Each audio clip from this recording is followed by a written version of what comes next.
And hello and welcome, pool fans from all over the world. We are in Las Vegas, Nevada, Westgate Resort and Casino for the second day of 9 days of nonstop action in conjunction with the 50th annual CSI Expo, where the BCA World and USA National Championships are being held.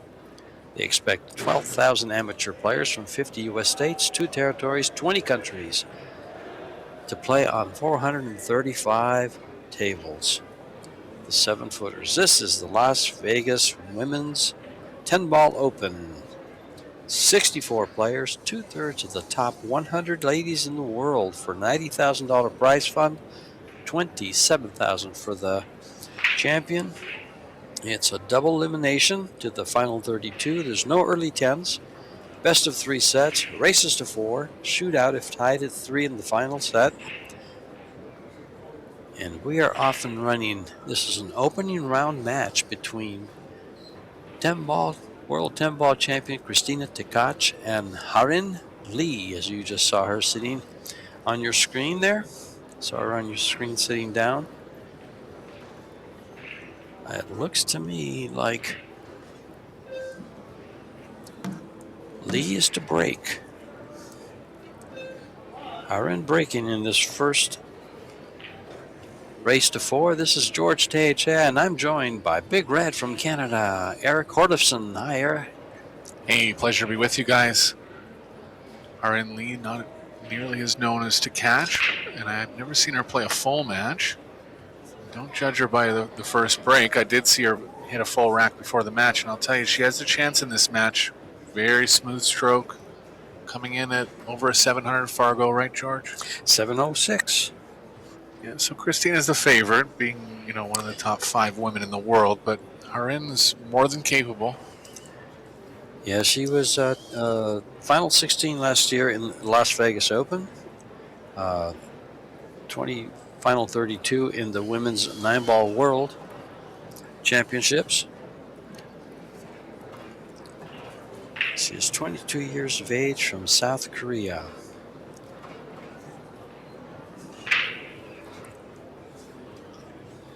And Miss TKACH here is a 27-year-old, 746 Fargo. She's ranked number 10 out of the 64 women that are playing this week here. There's 64 ladies. She has the 10th highest Fargo rate. Ranked number 1 in the WPBA tour.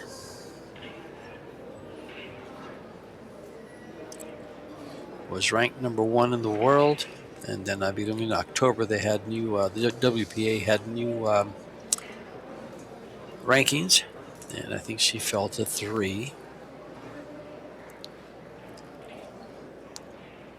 Trio of 3 balls by the racking area going to play a big factor in this first rack here.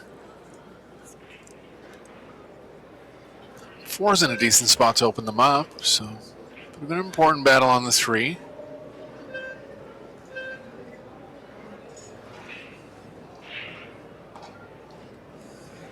A lot of these Korean women have 3-cushion experience, George, and they know the game. They might not be as experienced at American pool, making a general statement, but definitely good QS overall. They are. Well, we just, on table 1, I believe, didn't we just have Sosoa playing another Korean young lady, and that went to a shootout with Soa winning the match.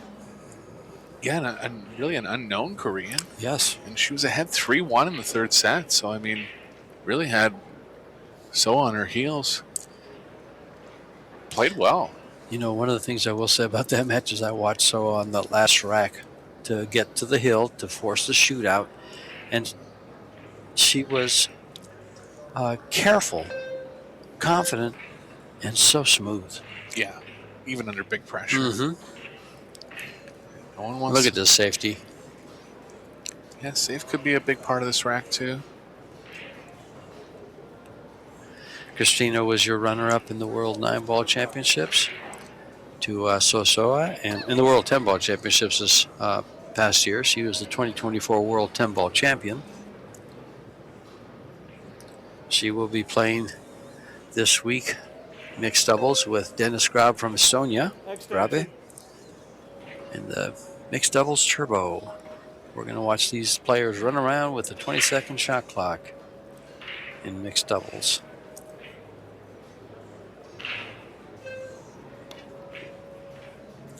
These players now are playing under a 30-second time clock.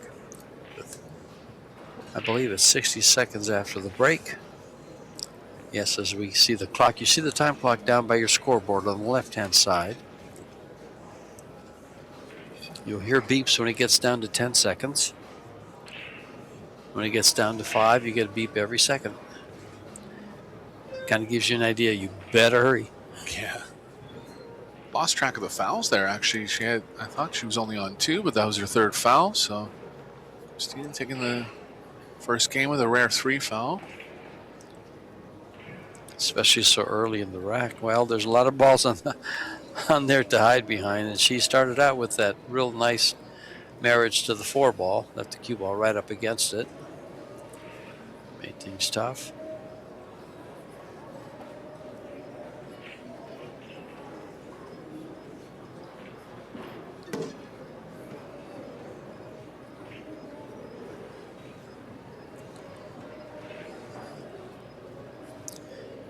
And Christina to break now.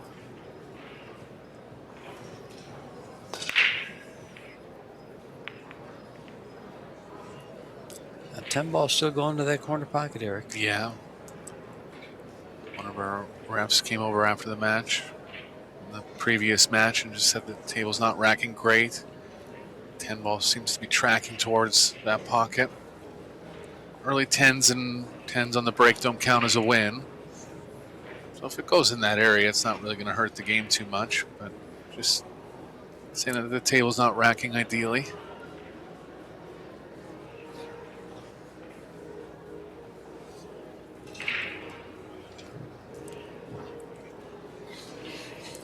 You're looking at the Predator Arc table. 9 foot, 4 1/8 inch corner pockets, 4 1/2 inch side pockets, covered in the new Predator Arcadia Elite cloth.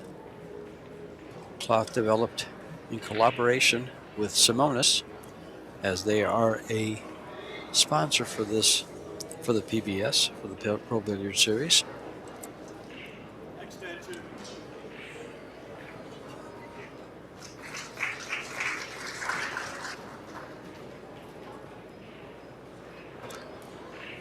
Tough pocketing here for Christina. She's going to have to go into the 3-7 if she wants to play offense.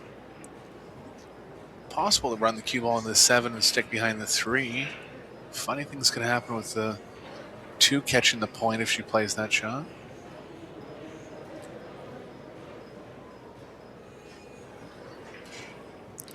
She's going to replace the 7 with 2. She's going for it all the way. You can see these 4 1/8 inch pockets. She wasn't far out there. Look at this. Look how close this one was. Didn't drop.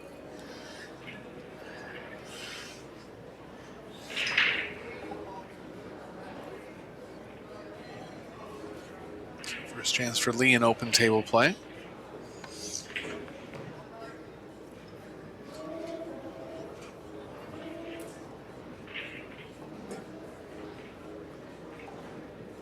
Straight back to the left side of the table now.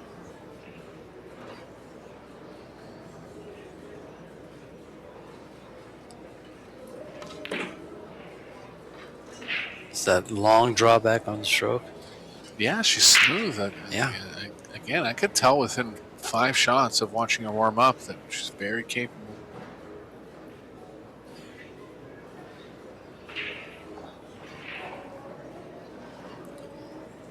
All ball fouls. The referee, David Pearson, a.k.a. Batpool. Underdrew this one a little bit. Had a quick look at her tip, actually. Might have half miscued. Typically wouldn't underdraw by that much.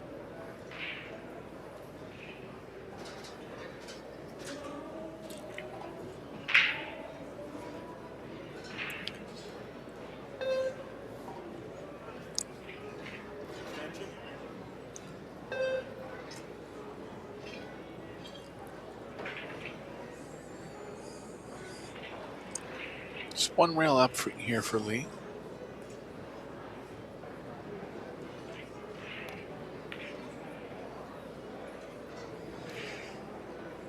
Cut it. A little shaky start for Lee. TKACH at this point is a very confident player overall. If she sees any weakness, she's going to gain even more confidence. It's a little straight. She's kind of played in with speed, similar speed to what she played the 2 with.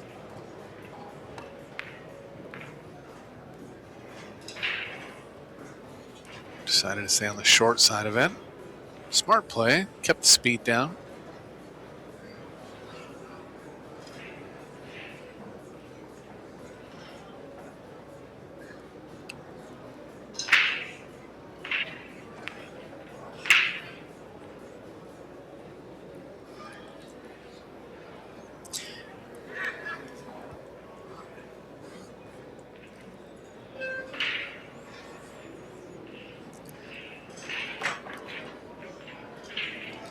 Close to a stop shot as she can shoot here.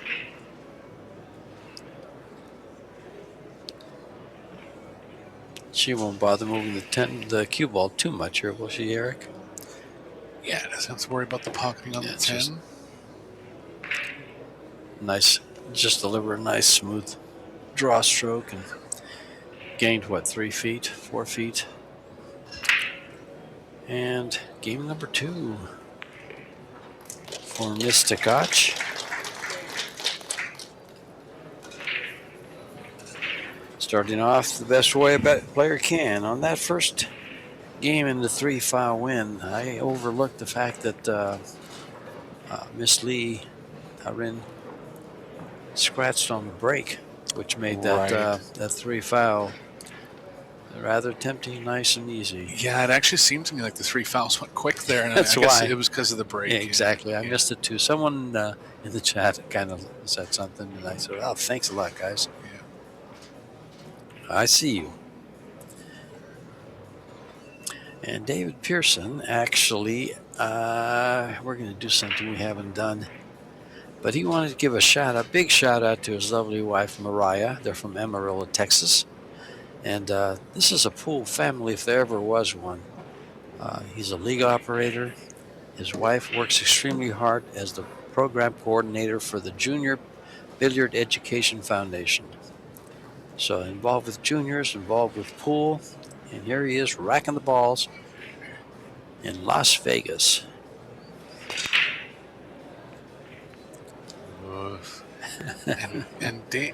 Perry was actually bringing up the racking problems, but that's, Dave's one of our best rafts. Yeah. And the rack just didn't separate there how really should. And we saw that in the last match we did on opening break. I think there's 3 balls clustered right behind the spot. Well, and it actually happened in the first break of this set too. Wow. There was three right by the spot, and that was a bit of a factor in the 3 foul overall. We'll take a look at it as the tournament goes on.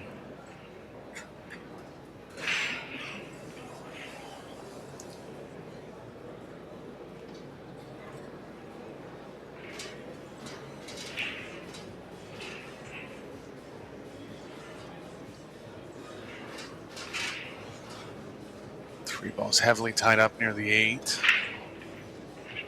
Could play in a real aggressive power follow into that area. Looks like she's just going to play safe. I don't blame her. Oh, she was trying to nuzzle in there by the 8. It went by it. Up comes the jump cue.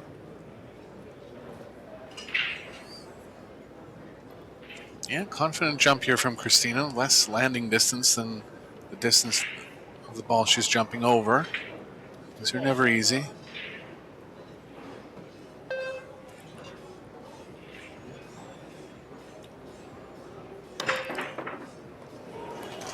Look at this. She's got it, George.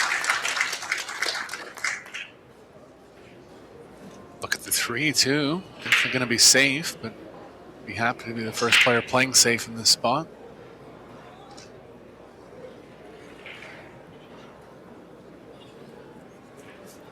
Looks like the 3 can play up table. I believe it's going to miss the 4. Cue ball sticking behind the 4, and the 4-7 area will work. I was going to say the 3 looks like it's dead to the side, and it was. Did she call it, though? I would imagine. Let's see if she stays at the table. No, didn't even see it.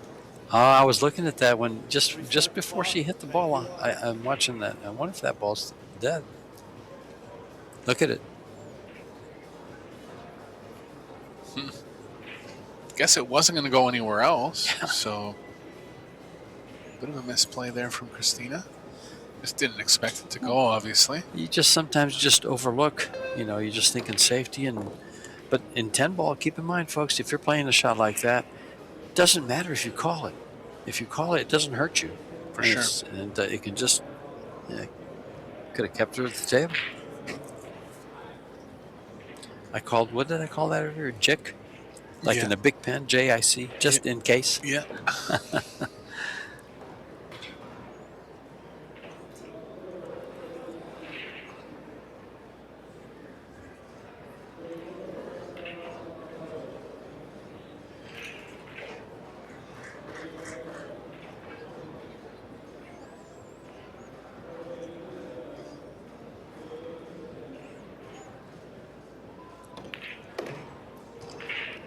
Christina had a bit of a subpar finish at Classic Billiards last week. She finished 13th, probably one of her lower finishes in a WPBA tournament in a while.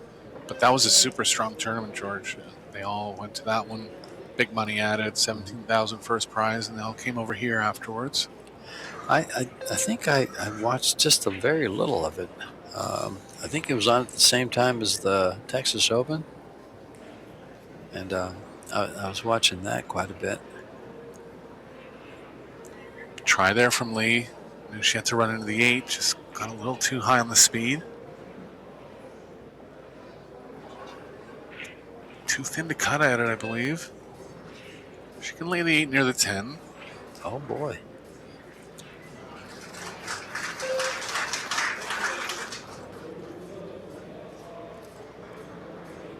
She could bank this by this ball. Yeah, it does go.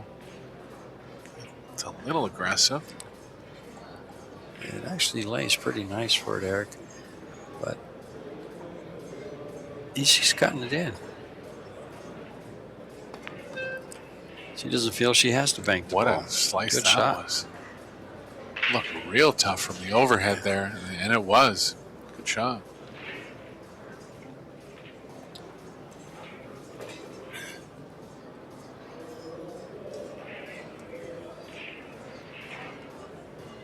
Long distance now for Lee. Good shot down the line. She's got it. Perfect with the cue ball. Well, she's sending Miss TKACH a message there, saying you're not the only one that came to play. Yeah, big pressure on that one too, Sure. being stuck 2-0 in the set.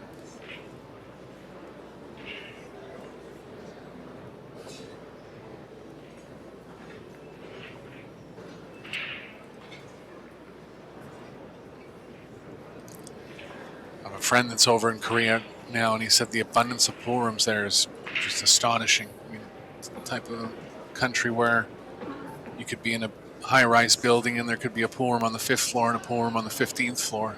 Wow. I'm not kidding. They talk about that in Vietnam, but I think Korea is right up there with the per capita amount of rooms too. Yeah. I've heard it's just going nuts over there. They have, I think, didn't we read somewhere or some information came across that said that Ho Chi Minh City and Hanoi have more pool rooms than any country in the world. Yeah. Yeah, Vietnam is probably number 1, but Korea's in the top 5 too.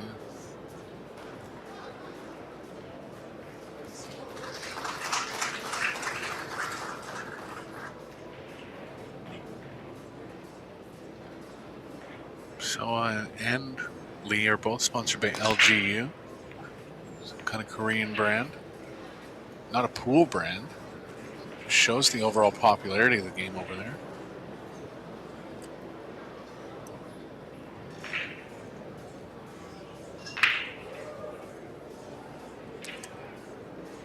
Decent power from Lee. Almost made the 6. Almost made 4. TKACH can play a 3-ball combo here. Just a question of how the 1's going to play off the 8. It's worth the risk.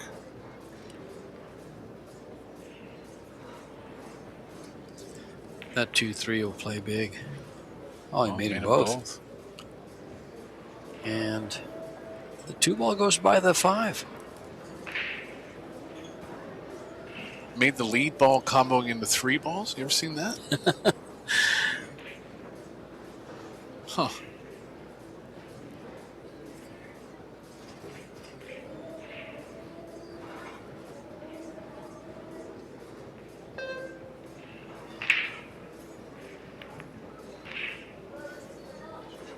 Oh boy. Big miss.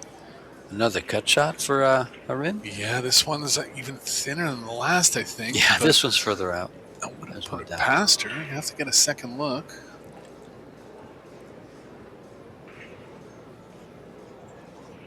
Yeah, too thin. She can hide the cue ball behind the 5 here. Or, pardon me, the 2 ball behind the 5.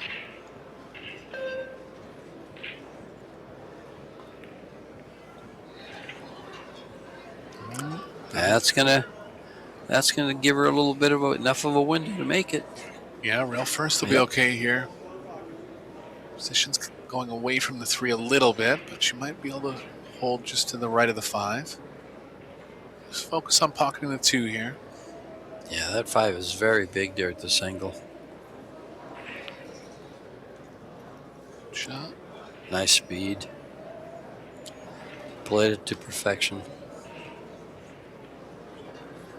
Christina could get real aggressive and play 2 rails across with right spin, but you wouldn't want to be spinning a ball that's this far from the pocket, especially on this pocket size. I think she might try to come 2 rails across with straight high. And take the longer shot on the 4.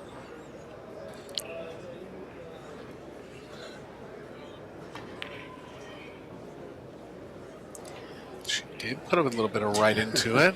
Didn't have to put as much right as I thought, but great shot there from Christina. You play with a carbon fiber, don't you, Aaron? Yeah. Yeah, okay.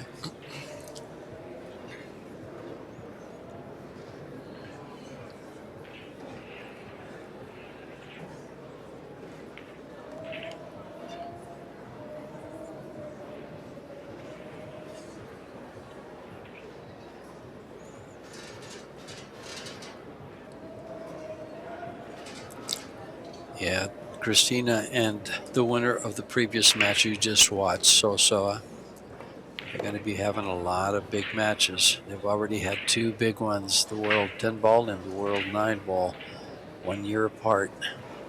Christina winning the 10-ball and Soa winning the 9-ball in a shootout. Yeah, similar styles, really. Yes, you know, and I was going to make mention of this. You know, we watch Sosoa play, we watch Cho Che-yu, we watch some of the Korean, the Taiwanese players, and we always comment, or I seem to comment quite a bit how smooth, how silky smooth they are. This young lady here is every bit the same. I know, yeah. Yeah, the overall quality of the women's game has gone up 300% in 20 years.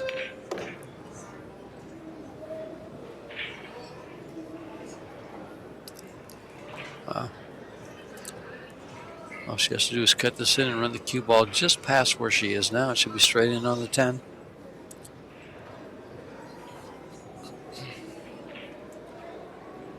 Oh, she's putting just a hair of right English on it. Oh, off the mark. Oh, she went for the corner instead of the side. My first intuition was side there, too. Yeah, I thought she was going for the side. I didn't even think she'd look at the corner. Must have been a little thinner than it looked on the camera angle. Nonetheless, a mistake from TKACH.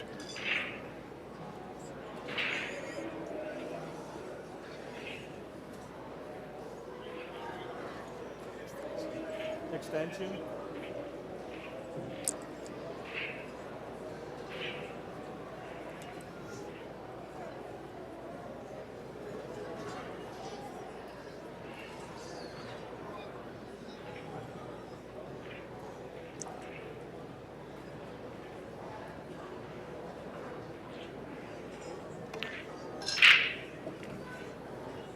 More pressure pocketing from Lee. Facing TKACH, getting on the hill. Fighting back nicely with two real good 9 balls in the last 2 racks.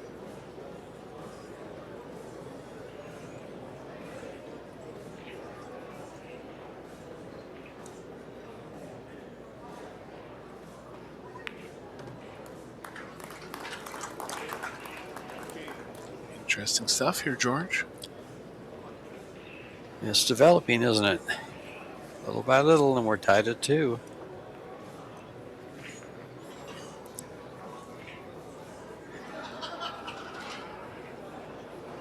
We were just treated a little bit ago to a very fine match where our 17-year-old junior from the US of A, Sophia Mas, defeated Silviana Liu from Indonesia in 2 straight sets.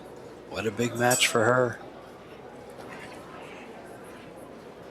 Silviana will be on the 1 loss side, but she'll work her way back through. We'll probably see her at the final 16. Yeah, 3 matches back for the women to the single elimination stage. If they lose the first round.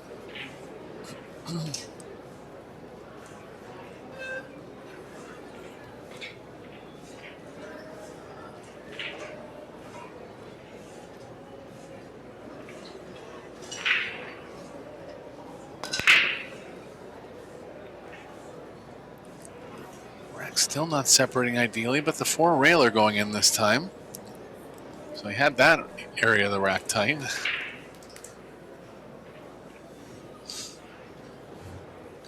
Pretty good, actually, overall. 1 ball just came straight back. Usually doesn't react like that.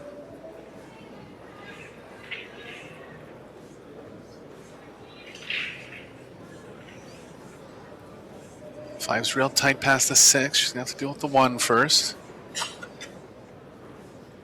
Looks like it does have room in the bottom right.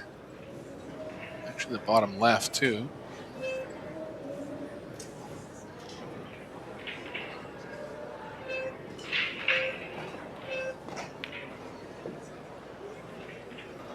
Nice shot, George. Very nice shot. I thought she was going to go for the other pocket and run that cue ball into the deuce. Yes. So I was wondering how she planned to control it. Yeah, she had a little more cut angle this way, but took the better positional option. Hit it perfect. And then she got on the 2, straight into the corner. Stop shot for the 4.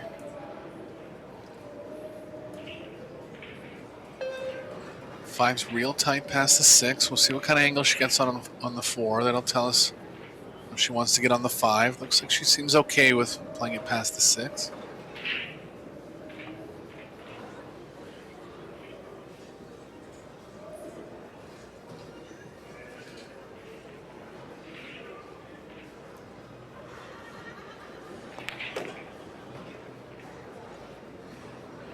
Got nice and close to it, can target the exact space past the 6 that she wants.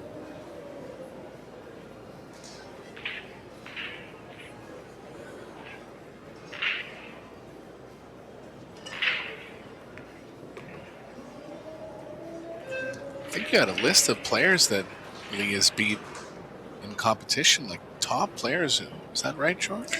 We were looking at some of her past history, and we weren't very sure of the reliability of the information we were looking at. Okay. So I kind of held back from saying it, but if the info was correct, someone's working on an app that shows all the players' previous matches. Yeah. It's a new something new coming out. But if the info is correct, she has wins over players like Jasmine Ocean, Kristina Slateva, Shasha Lu, Rubelin Amit. That's tough competition. Those are some big feathers in your cap. Mm-hmm. So like you said, don't sleep on this young lady because she comes to play. And as we can see now, she's about to take her 3rd game in a row from Christina TKACH after dropping the first 2. Yeah, the miss on the 9 in rack 3 was real big for Christina. Yeah. But Lee made a nice 9 in that rack, a nice 9 in the rack before. broken ran this rack. So Christina's got a fight on her hands here.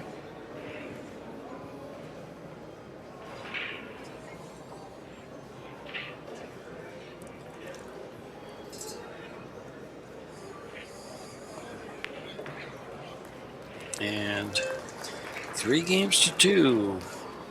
Winning 3 games in a row after losing the first 2. Miss Harin Lee from South Korea.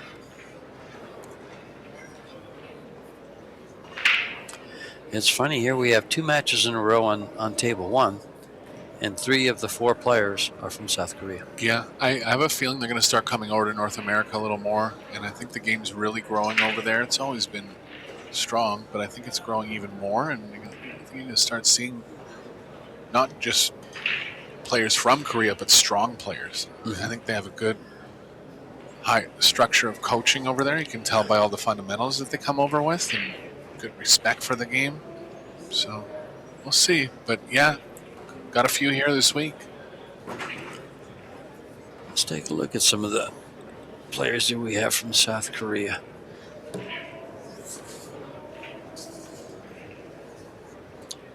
Sosoa, Haeju Jin, which we just watched play. She played Soa. Went to a shootout. Harin Lee. And those ladies, that's the top 20 players ranking in Fargo out of the 64 that are playing here this week. And then we have Bo Mi Kwan, Yoon Mi Lim,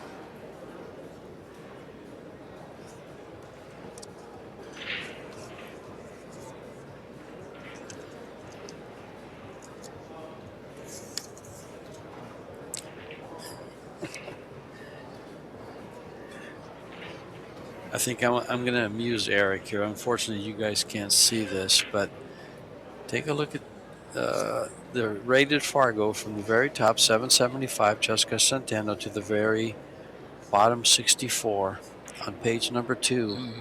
It's all USA players. George, be nice. I'm sorry. I kind of pointed out because we need to do something in this country, and we have the answers right now. We have Savannah Easton, we have Sophia Mast coming up in the juniors programs. We need programs and a way to develop our talent away from bar tables. I agree, and it's evident that North America, and particularly the U.S. and North America overall, has fallen behind a little bit. Let me give you a quick example. Over 650 Fargo, you have Carolina Pau. No, she's 642. Savannah Easton is 652. And then you have Brianna Miller at 678. Sophia Mast at 656. That's it. Yeah. That's it. All juniors. Except for Carolina Pau. It's like a whole generation got missed out almost.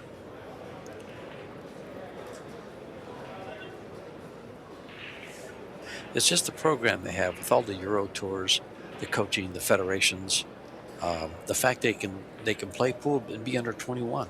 Here, it's kind of tough. Yeah, you can even go that far. Yeah. We have the same problem in Canada. Age restrictions for juniors. But you know what? Pool's growing as a sport worldwide, and I totally hear what you're saying. It's time for North America to follow suit.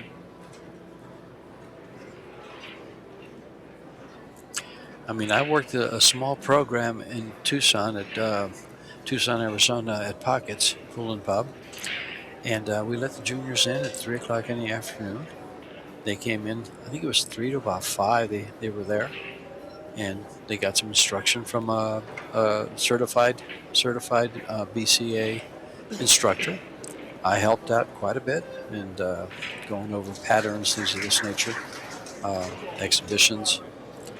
And but the kids we had in Tucson wanted to play for fun. They were there for fun. They weren't there to improve. Yeah. And that's kind of the way a lot of the pool's been viewed in North America, more recreational. I think it's shifting, though. Nice hit here from Lee. 10 ball over the pocket there, but keep in mind, no early 10s for a win. Christina with the safe advantage in this rack. See if she can hold it here. Could have a real aggressive try at the bank, but I don't really like it considering the score line.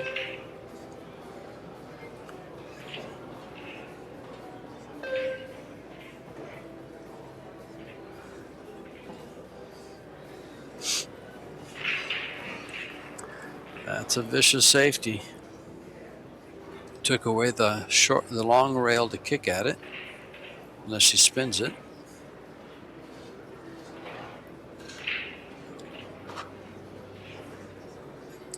She's 2-rail kicking at it from the top, coming in right past the 3 on the right. Outside chance to make the 8 here. What a hit. What a hit. You were saying something about billiards? 3-cushion billiards? Yeah, that's right. Oh, yeah. They know the angles real well. Oh, but she missed the call. She didn't call it. That's a miss. Again, there. That's twice now that had they called it, they'd still be at the table. I mean, the one with Christina was a little not quite as obvious, but you're right. And as you said, the only pocket would have been the side, but that one, that's just got to be on the ball with that.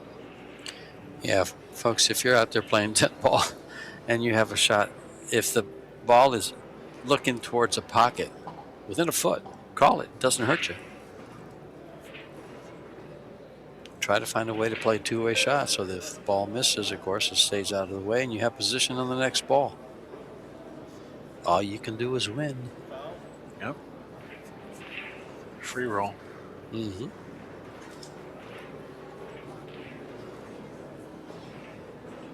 See what Christina's going to do with the 5 here.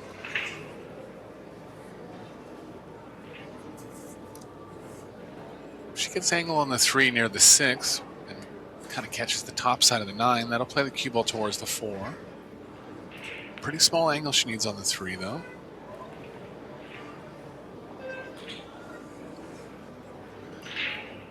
She could go into it now, but I don't feel like she's going to get a shot on the 3 that often. A little too much angle to hold for the angle I was talking about on the 3. Decision time here for Christina. She's got to plan pretty quickly.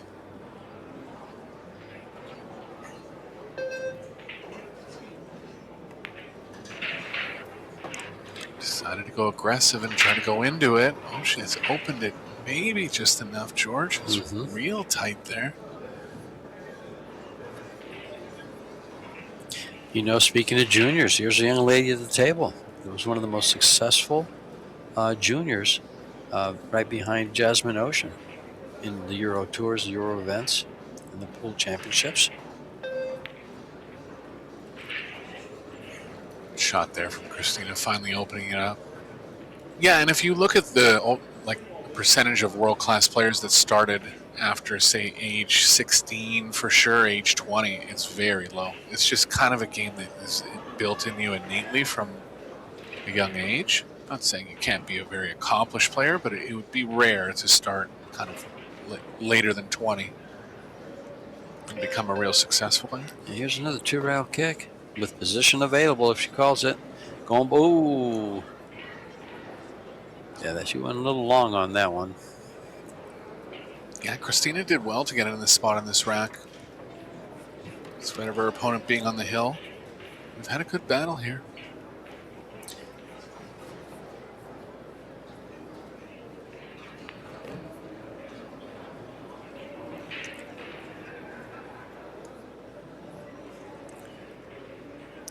Any place but behind the 6.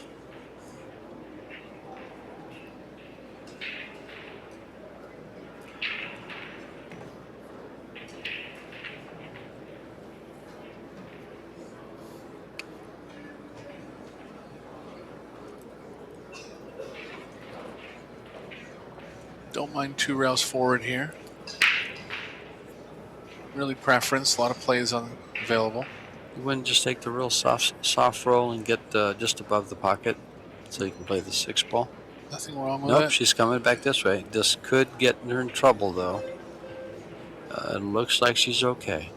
Oh, this is 7 balls. She can shoot it from there. Just stop it. Yeah, ideally she wants angle going towards it. Can't see how sharp the 9 is in the side. Pretty sharp, but real close to it. She has to go up and down now, George. Yeah. Still comfortable enough on the pocketing, though. Just got to take care of the cue ball here.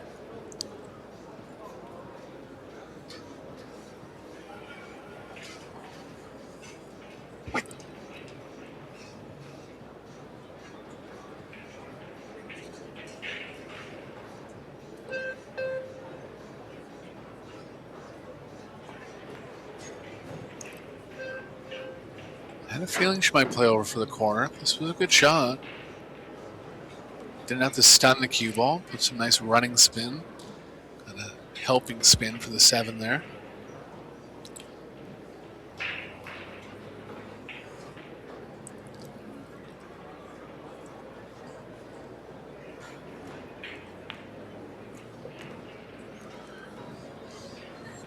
To the hill we go.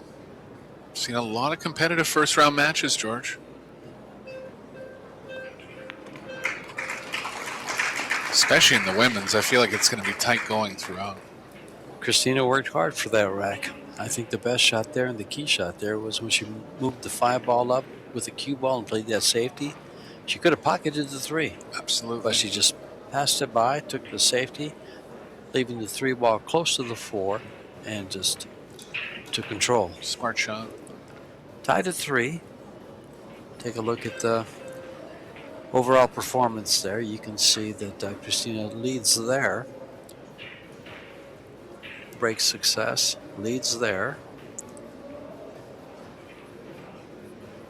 Pretty tight on the balls pocketed. 4 balls difference. Falls safeties. Fouls drawn. She had 4-0. Won her game. Yeah, and Christina's missed 4 balls. I don't believe Harin's played bad. Just Christina seems to be controlling the game a little more. She had a break and run in rack number 5. Made the 1 this time. 10 ball. There's the 2. Oh, she's dead on the 3, George. Chance to win the first set now.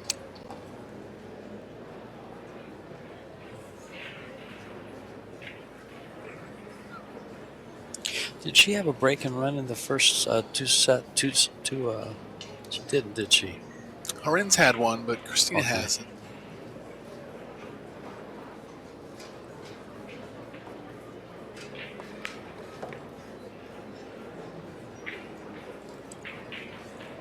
Did she get over the 7? Or is she okay? And a little too much angle, too. Could draw it with inside, but that's a tricky shot. She's going to. She's going to stun it over. Nice hit. Could actually do it with outside, which helped a little bit. Inside would have been even tougher there. Good soft draw from Christina.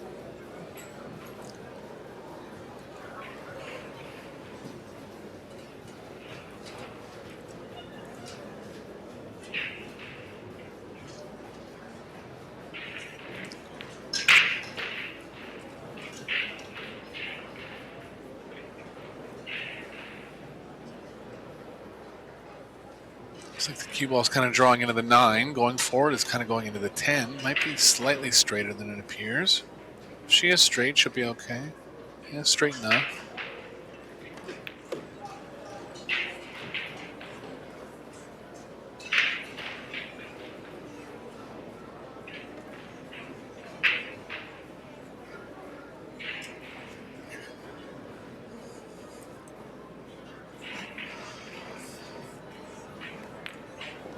Down to the last 4, the last 3. She's in perfect position. The 9 ball won't be much more than a stop shot if she gets straight on it. Yeah, timely break and run here for TKACH. Essentially winning her the set.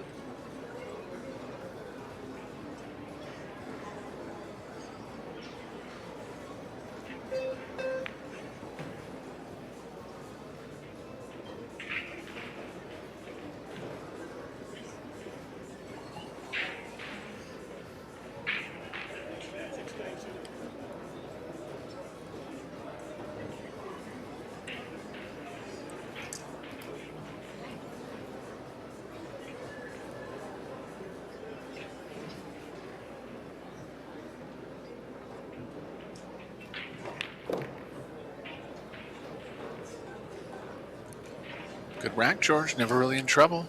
No, she's been in line the whole way. Right from the break, right from the onset.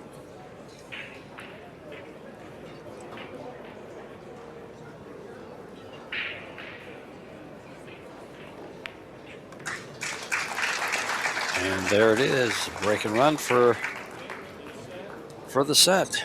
Takes it down 4-3. Ladies are going to take a break.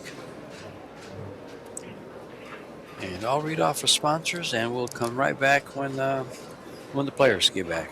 Sponsors for these tournaments: the Pro Billiard Series, Little Monster, Kamui, Yalin, Box Billiards, Predator Group, Simonis Cloth, Aramith Billiard Balls, Venn Billiards, Q Sports International, Seyberts, Pro Billiard TV, and the WPA.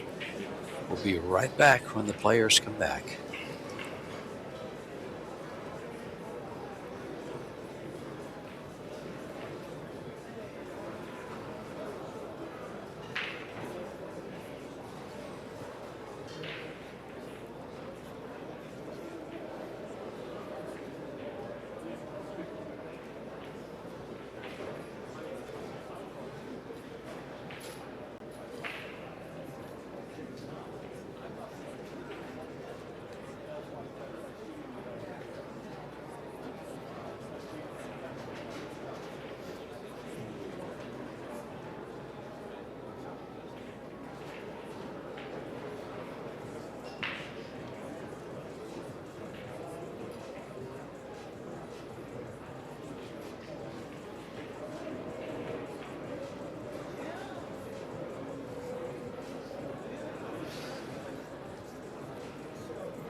All righty then.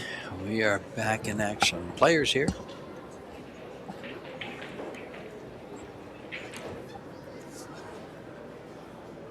Miss TKACH will be breaking to open the second set.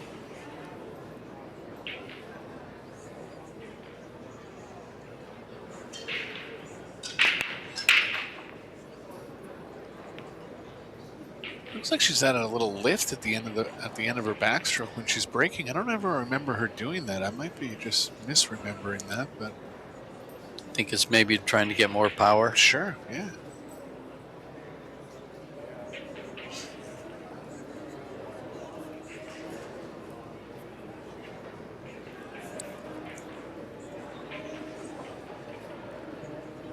Well, it's a pretty wide open rack, the 810.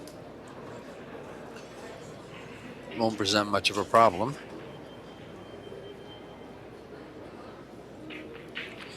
Three ball does though. She's got to come on the end on the short side, shoot it up table.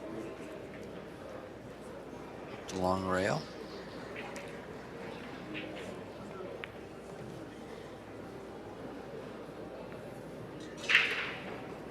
Not bad. Cue ball's going to run into the 6 here. Shouldn't hurt her too much. Cue ball could just come back behind the 7. Be the only negative there.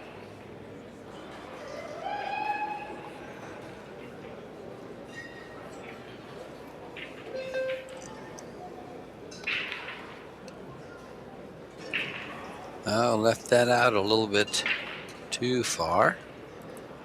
Yeah, I didn't like the draw there because the cue ball was going to play behind the 7 a lot of the time. I guess it could have the other way too, but I think the draw just kind of distracted her on that one. She's got to bring the cue ball back towards the 7 to get on the 4 for the side.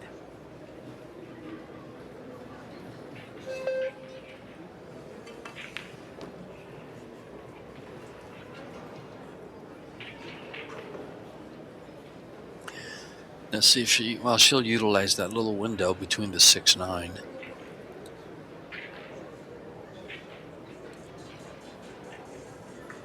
wonder if she would consider playing it to the corner instead of the side for better position to ensure she holds the position instead of coming around. Yeah, she needed the inside, and it's not going to catch as much on the new cloth. Yeah, I think she's going to have to go rail first here. See what her body language is like. It's close. No, she's going right at it. She's going right at it, so she's got room.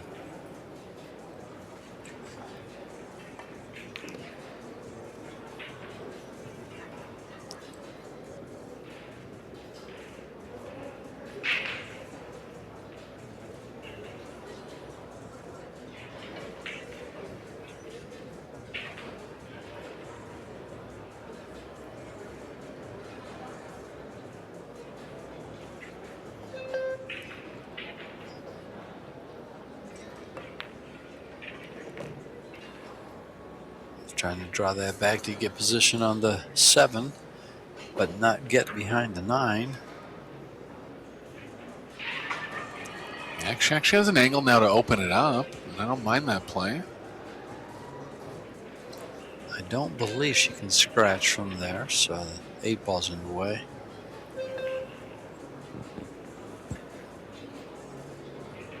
Wow. How many times have we seen that? Oh. 3 or 4, where it looks like it. In 99.9% of other tables, side pockets, that goes. Especially at slow speed, too. Yeah. But that hit the point. You can see it. it. The very point. Yeah, it just is flat miss. It was a little wide.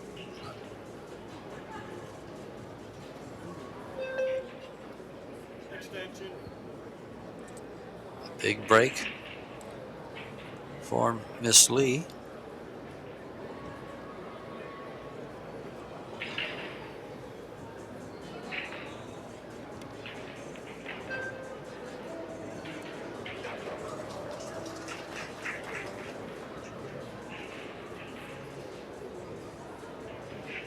Not a full pocket on the 8 to the point where she has to get right down. Have a look at the angle.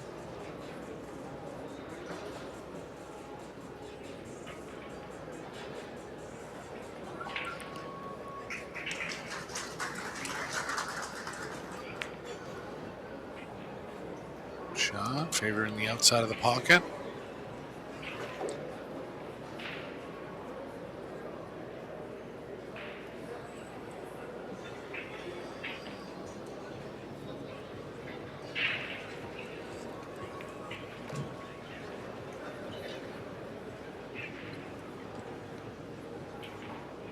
So Lee starting set number 2 off on the right foot here.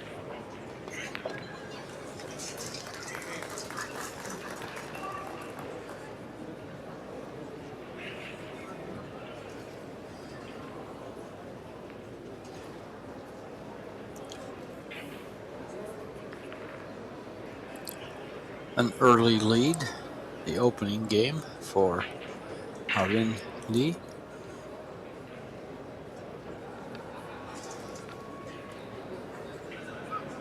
Stand's been pretty full all week, George. We're only in the first rounds here. Yeah, we've got 12,000, at least 12,000. They might have expected even more. Amateur players here from the BCA and the USA pool leagues.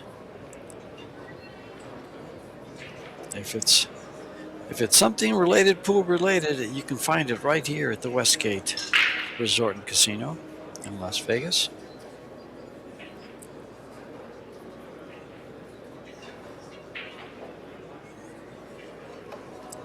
$435 7-foot tables, 180 tables just in one room, the big main room.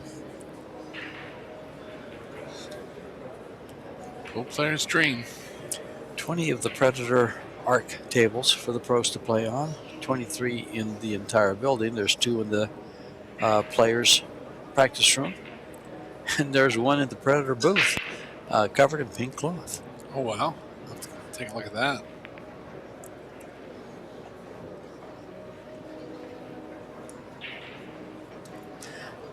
Ladies, you want to decorate your house in pink cloth? Come take a look at this. Just come out of here to the Westgate. It's the compromise for the husband and wife. If the husband wants the pool table, and there you go. It's got to match the pink shades. Yeah.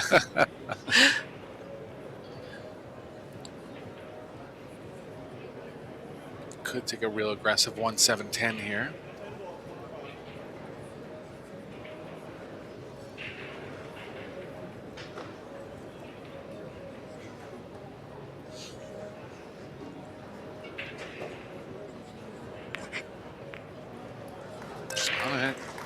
Shot. 10 ball's going to come up. Not going to affect play too much. Shane Van Boning taking a. Is that Miss Gulyakova? It is. Shane Van Boning behind her. He won his first 2 rounds in the men's Las Vegas Open, and he'll be on Team USA for World Team Championships. USA Team A, Skylar Woodward and Savannah Easton.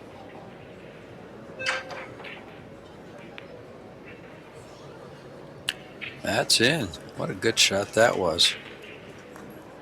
Yeah, creating something from nothing here. Doesn't look like the 2 ball goes by the 6 to the corner, so she'll have to play the side.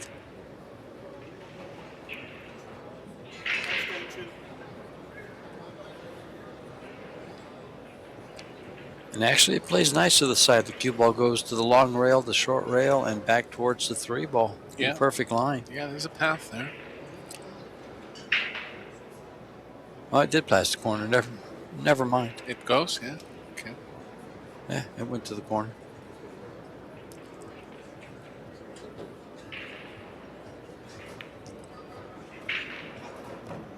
Well, okay, Christina, you and I are not playing one pocket. 2 shots to the corner pocket, same place, same station.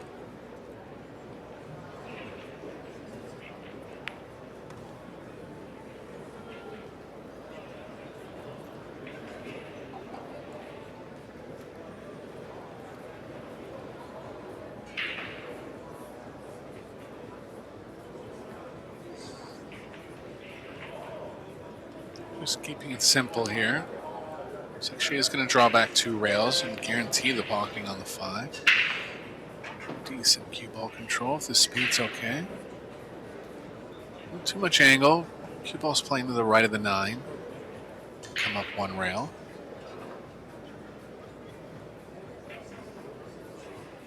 too hard to get on the proper side of the 6. Still some work left to do here.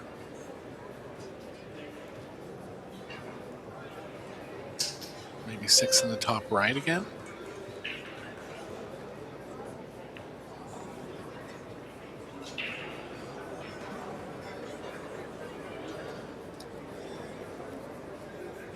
A little in between, but I think she's going to favor the side this time. Just room up the left long rail.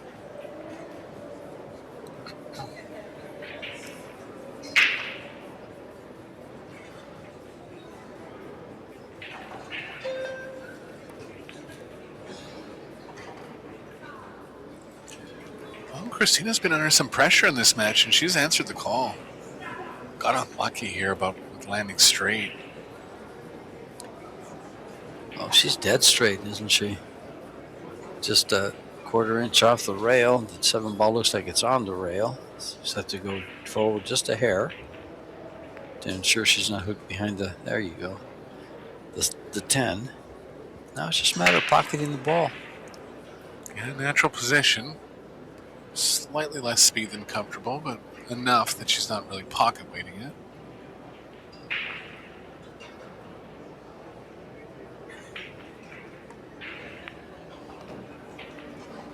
Yeah, she's looking good, George. Yes, she is.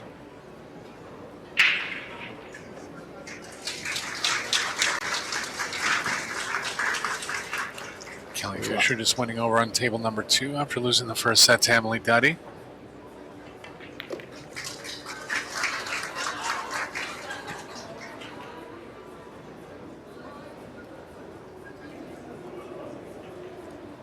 And this 10 ball can be a little tricky so close to the rail.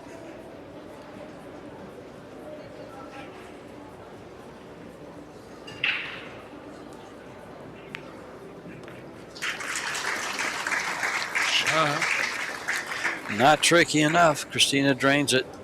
Tied at 1.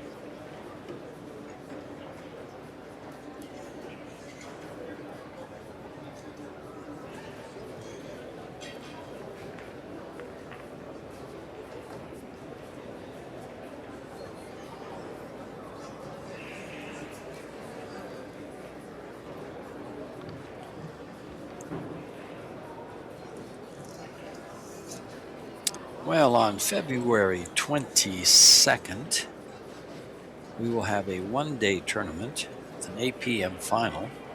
$40,000 to the first place team. There's going to be only 8 teams, so it's basically winner take all. And it's going to be called the Mixed Doubles Turbo. You have 8 teams. Playing format is a 20-second shot clock, a 20-second extension, 30 seconds after the break, signal elimination, and a random draw. So it doesn't matter who you are. It'll be the same format as this, as 2 out of 3 sets. Races to 4. That should be quite exciting. Be here. You'll want to watch that in person. Not the best spread on the rack, but Christina caught a bit of cut angle there. She has been going at it square.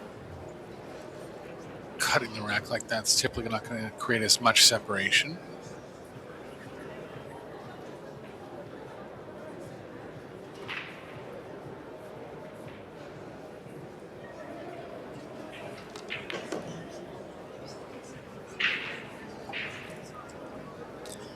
Back at the table for the South Korean.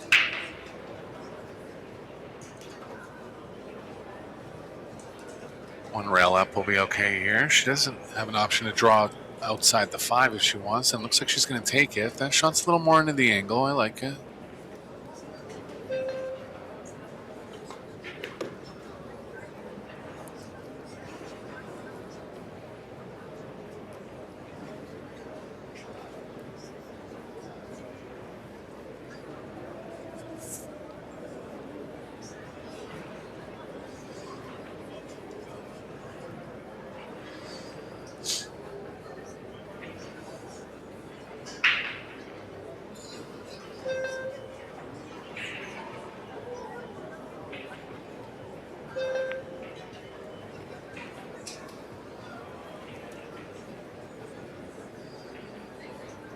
Looks like she'll be forced to take the 6 on the side. Sharp, but manageable.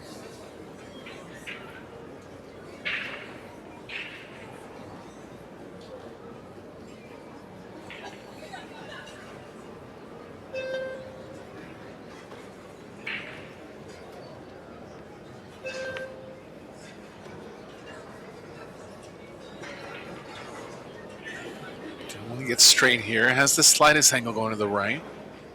Just getting a little closer to the 6 here will be a nice bonus.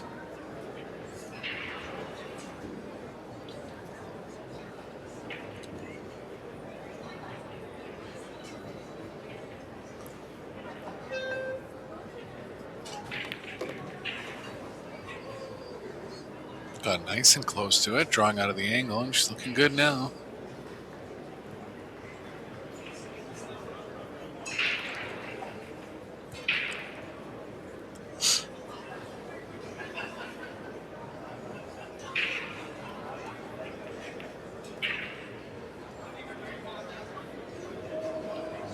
The draw angle here to get a different view.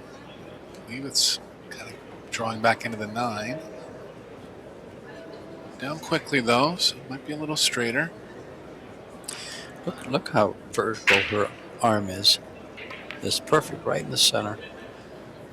Yeah, it was straighter than I thought, so she was totally fine there. But yeah, I mean, I know what to look for in proper fundamentals, and even though I hadn't seen her play, I wanted to take a little look when she was in her first warm-up racket. Mm-hmm. You can see right away, it's just so many positives going on. Sure.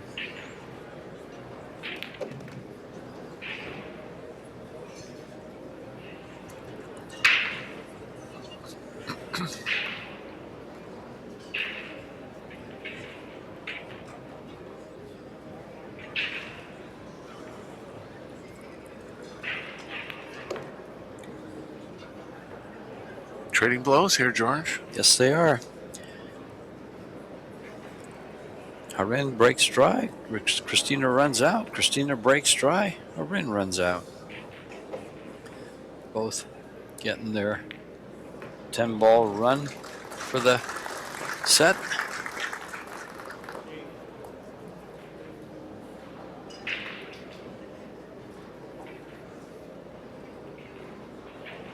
I think Soa was the first player to put the sponsors on her collar. I was just taking a look at her sponsors there. I don't mind it. I think it gives them better real estate, kind of.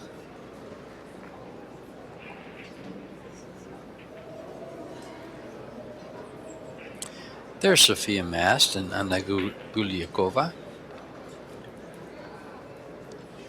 Anna had a good finish of the WPBA. She finished 9th.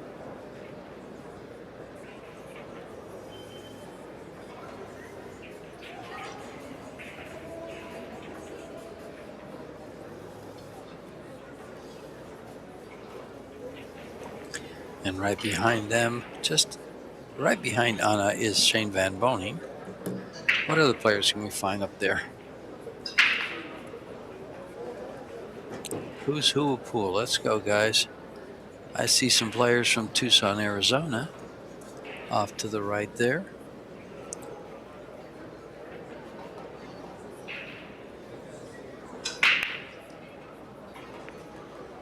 Lee switching up the break this time.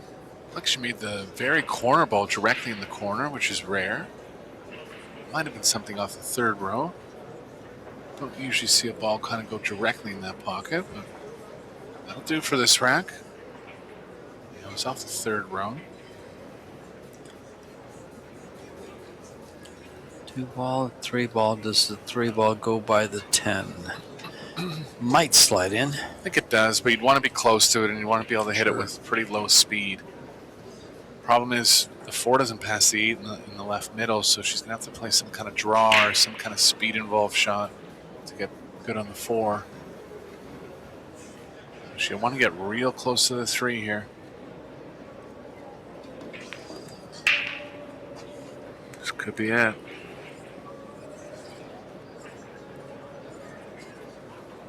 Pretty good, actually. Just bumped it a little further out from the rail, but I think she's still okay.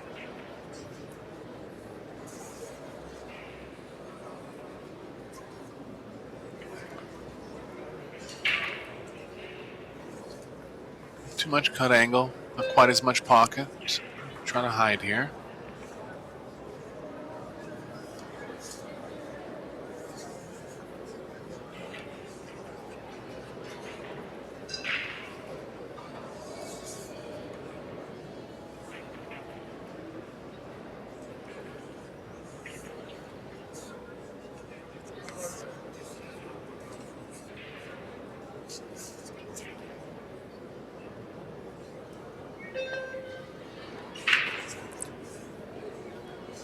Nice safety.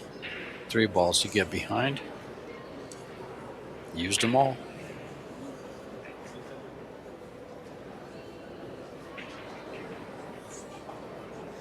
Alexandra Gulyukova. Excuse me, I said Anna. It's funny when you say a name and you think it sounds right, but you're still uncomfortable. Mm-hmm. And then you check it and to find out that, yeah, you did say the wrong name. Sixth sense, intuition. Exactly.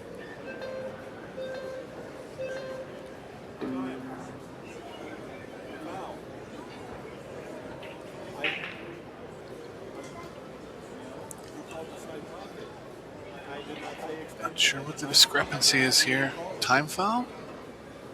Must be. Pleading your case on the time foul somehow? I did not hear you call it. I did not repeat it. Foul. Oh, she said, I think the discrepancy is she said she called an extension and the ref didn't acknowledge. Christina's going to try to say, let her go ahead. This is a weird one.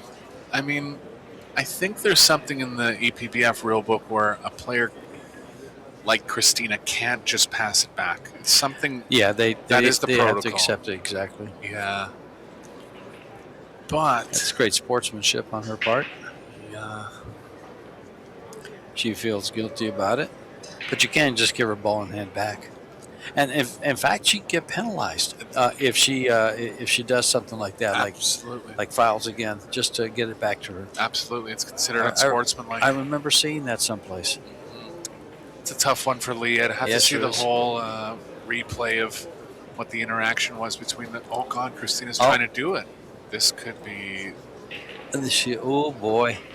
So is Dave going to let it go? I think he must. He is, and there's a sportsmanship round of applause for Christina.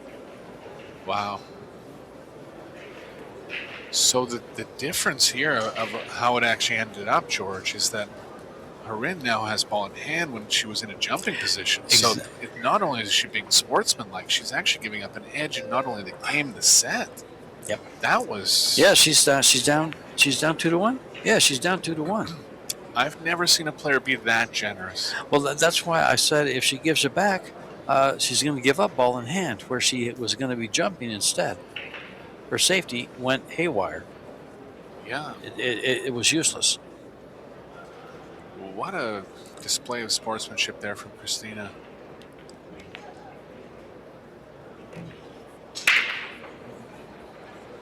Highlight reel for sportsmanship, George? It's got to be. Especially because of how it affected the whole game. That was on the 2 ball? 3. On the 3 ball.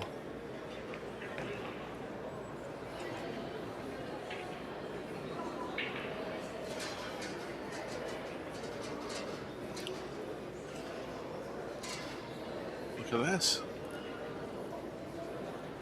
How'd she get ball in hand?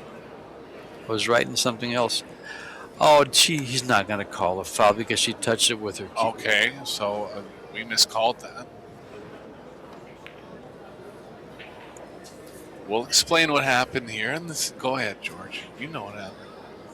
She was moving the cue stick with her cue, and the leather happened to touch the ball. The leather tip touched the ball. Now the rule but the rule clearly reads it must be a stroking action. It's got to be a forward action on the cue, because they called that same foul on the late Zhang Shangling in the team championships in Puerto Rico, and he was just fit to be tied. Yeah, she barely nicked it there, but it wasn't a stroking motion. It was not a stroking motion. But I'm a commentator. I'm not a rules expert, and I'm not a referee. That's their decision. We just live and die by it. But you know, Well, imagine the happenstance that we thought she gave it to her, but that actually wasn't the case at all. It was another technicality call right after the technicality call in the first place.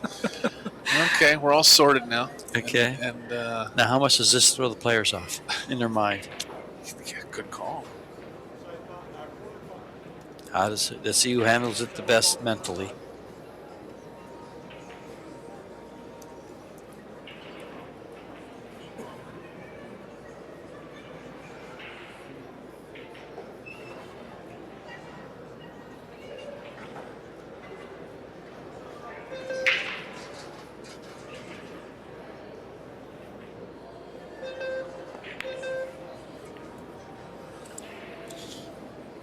This game's had it all. Steen trying to hide behind the 10 there. Catching it. Just left lead pretty thin, but a makeable one.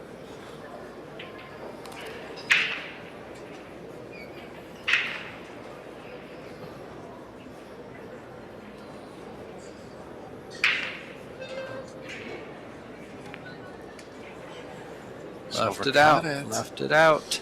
Big mistake here in the second set for At Lee. the high side.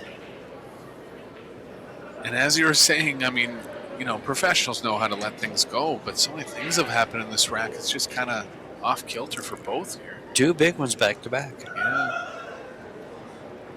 Actually, two fouls that we probably haven't seen before. Sure. I've only seen that being called with moving the cue ball with your cue one time, and like I said, that was on Chang.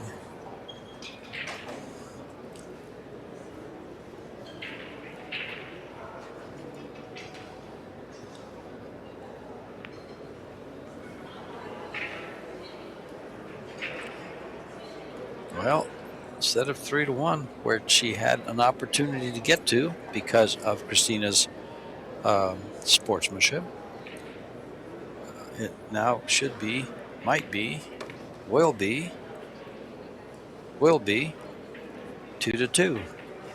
Well, and in the end, don't forget, it wasn't the sportsmanship. It was a foul call by the ref, right? That's what we were confused on.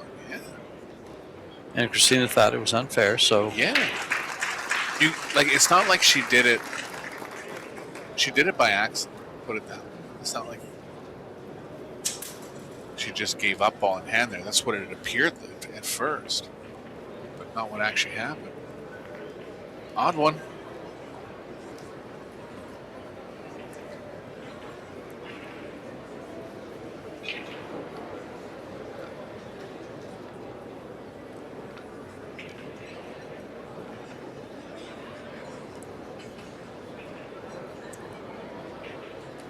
If you watch an NFL game, they actually need someone to clarify all the little rules. They'll go up to the rules expert in the box. It doesn't happen very much in pool. no, it doesn't.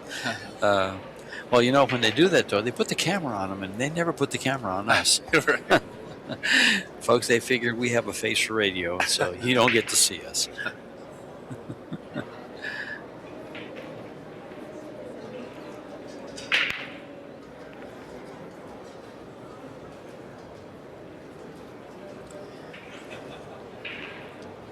Nothing down, straight in on the one.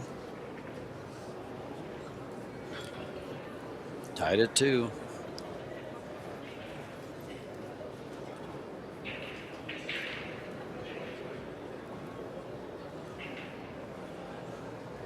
Two past the 7. Good chance here for Lee.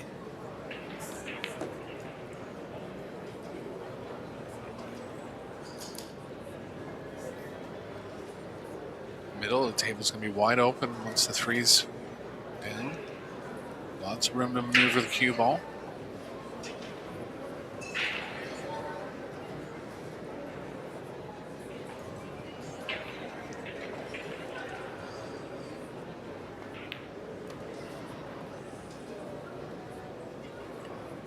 Yeah. I can't see where she might make a mistake. Going from the 4 to the 5, getting behind the 3 maybe. Bumping the 6 by accident. Always depends where she leaves this cue ball. Stops her right there. And she can come 2 rails. She came up where she's just going to draw back over for the 5. Nothing can get in the way. Yeah, this is one of the easier 10-ball racks you're ever going to see. Still going to execute. First round pressure.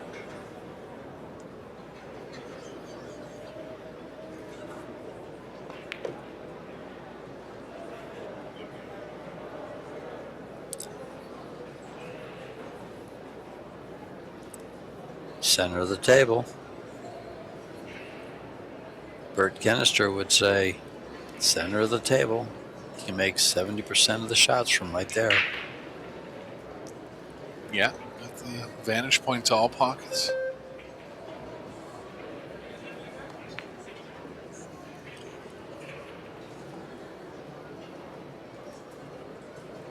Back in line now, just a little more distance than ideal. Stay still here.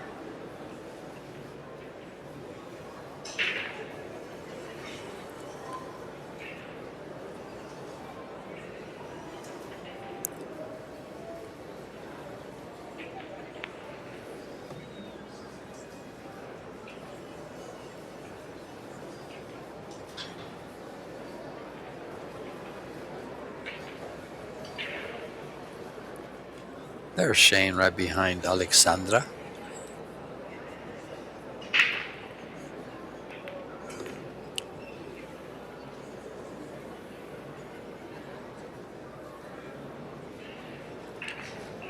My ball looks to be frozen to the rail, so she want to get close to it.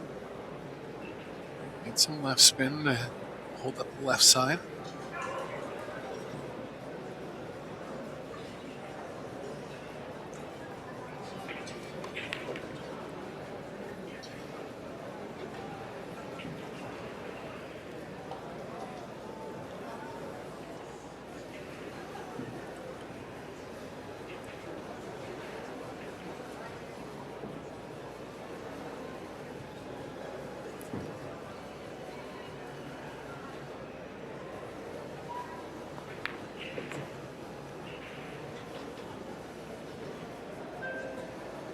Gonna get on the hill first again.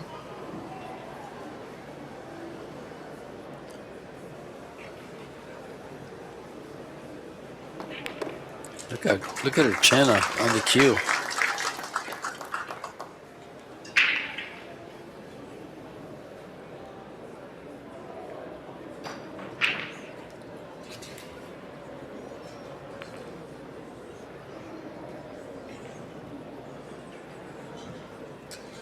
Lee's gone from the middle and the side rail over the course of the match.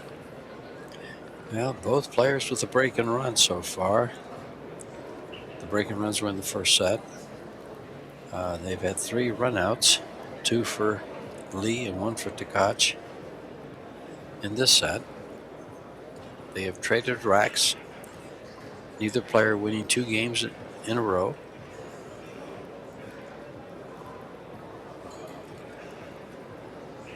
Score is 3 games to 2.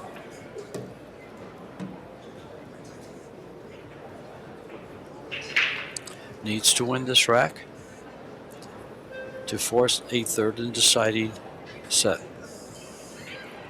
Back to the middle now for Lee. Hasn't had as much success from the middle. Not great success overall.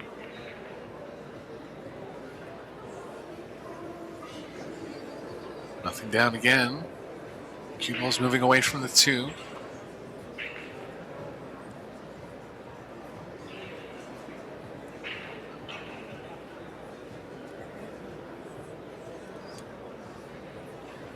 Does the cue ball go by the 8?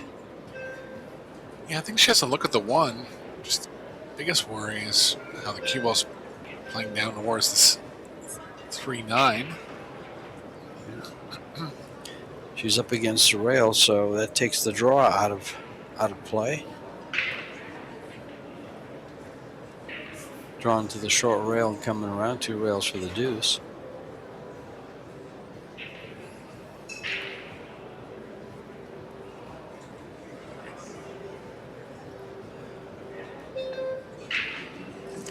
She's going to shoot soft and take the long shot on the deuce. Yeah, she had to. That was the only option. She was running to the 9 regardless there. Got a little further than she wanted. Probably to the point where she's going to play safe here. Don't mind trying to play the cue ball near the 6 and the 2 on the left side of the table. Hopefully not making the 2. Extension. A lot of shots here.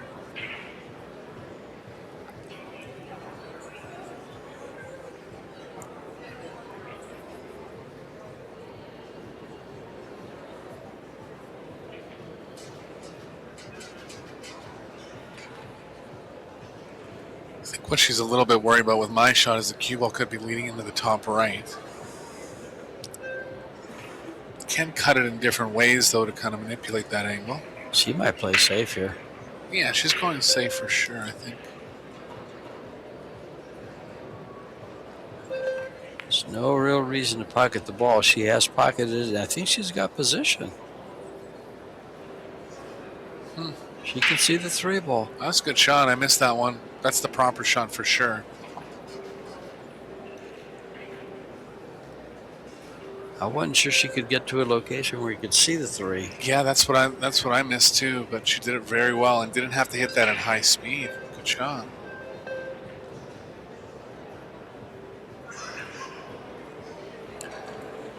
Oh boy.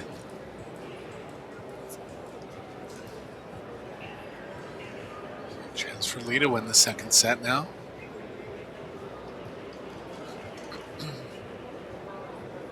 Four ball's not in an ideal spot.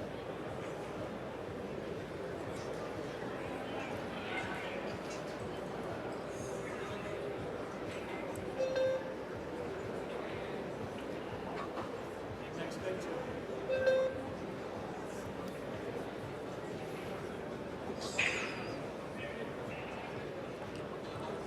The only play here is drawing up the rail, but she kind of only has not enough of it. She went rail first. Yeah, I just don't see what she's going to do with the 4. I guess it does pass the 5 now from this overhead.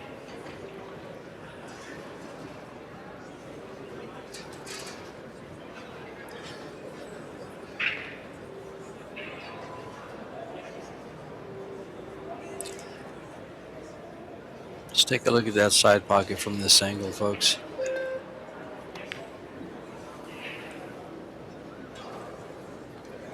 We've been saying that.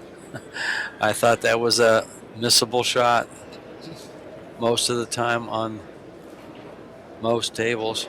That's just a good shot. Will get you there. You need a little bit more than that here. Yeah, the unfortunate thing there is she had to draw out of it and had to put a bit of speed in it, but still just any fraction off in these side pockets, especially at speed. Pocket's just not taking the balls. So let off for Christina here.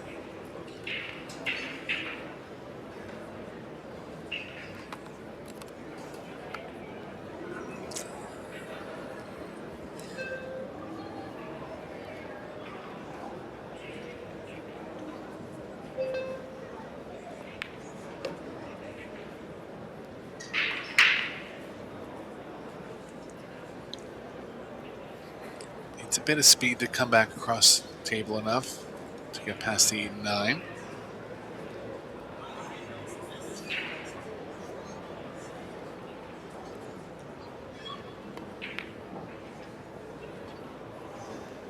Caught it a little thick in the pocket, so lost a little cue ball energy.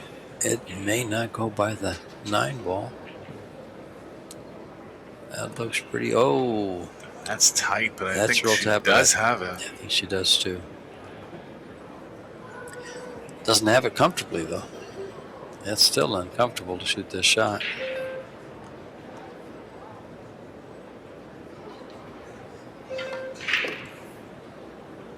Shot, that's about all she could do there.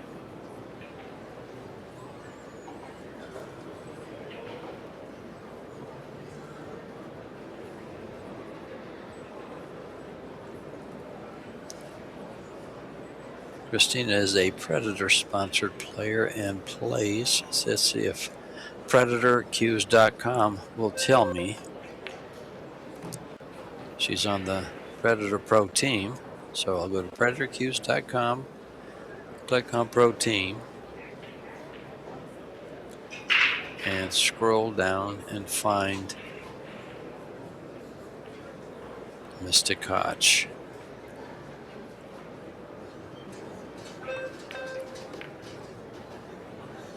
Solid play under pressure from Christina.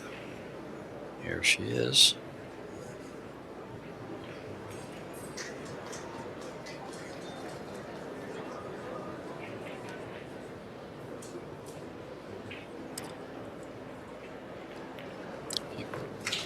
And there we go. Hill match. Hill set. Christina needing 1 for the match. Heron needing to win to force the 3rd set. All right, let's see what Predator has to say about Christina TKACH. WPBA Junior 9-ball champion, 13-time EPBF European champion, 7-time Euro Tour champion. She began playing with Predator in 2008. Tournament titles are listed, special accomplishments, and what's in the bag. That's what we were looking for. You can go there, and all the Predator sponsored players you can do this to. Just go to Predator Q's, go to the Pro Team, and what's in the bag. A nice video of her. And of course, I don't have my sound on, so I'm not going to be able to hear. I think it's a Predator Black, if I'm not mistaken. Yeah, from what I remember, it sounds right. Well, in her cue case, she carries chalk. Predator Q, it is a Predator Black. Beautiful cue.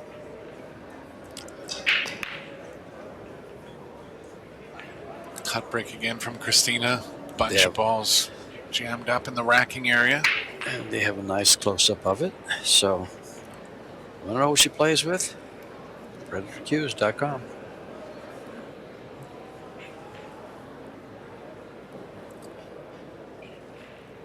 Eight balls below the first 2 diamonds again, George.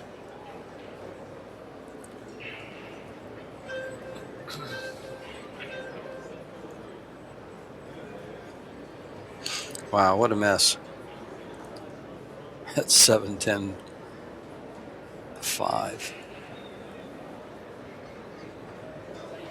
Even the 4 doesn't have many pockets, I don't think. It does go on the bottom left. Bottom right, pardon me. Well, and Harin's going to have a chance, or pardon me, Christina's going to have a chance here. You know, it might be a mess, but that 7-10 combo goes. She can also address it once she shoots the 5 or the 3 and 4. Yeah, she's got a good angle to get the proper angle on the 2 now. Sure does. These balls are lined up favorably for a run out. It's going to be a tough one. Pinpoint position, especially to get on the 3. But you got to make the 1 ball first. First missed ball for Christina in a number of racks. Been playing well. Just lost track of that one. Again, the side's jumping out, George. I mean, this one, you know, we just kind of... Wow, she missed the ball. Yeah, you're sure. Right. Yeah, it's those sharp corners of the side.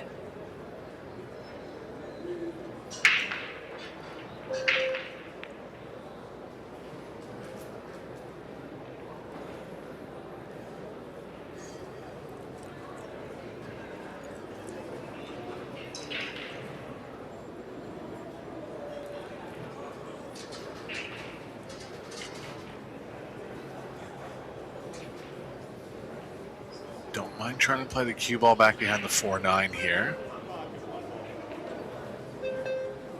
Negative there's the 1 can actually cut in the pocket. Looks like she's going to try something off the right side of the 1. Good shot. Similar to my shot, just going the other way. Now it's more of a mess. Although the 5 ball goes. Yeah, it still goes, and she opened up the 7, actually. Yeah. Now she's got to get on the 4 ball, though, for the other side. Well, I think the 4 goes past the 8. Not sure.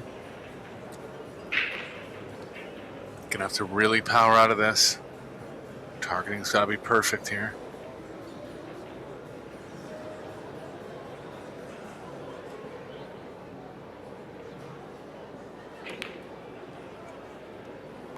Extremely tough shot there at speed. Gonna correct distance.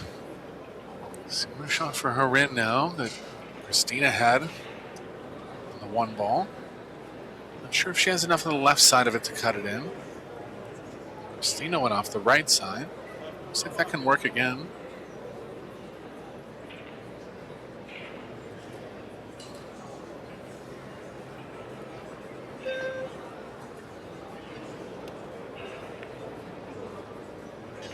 She's got it this time. There's the cue ball. It's okay. I believe the 5 passes the 10 and a shot for Arin to win the set now. Look at this. It's going to bounce up.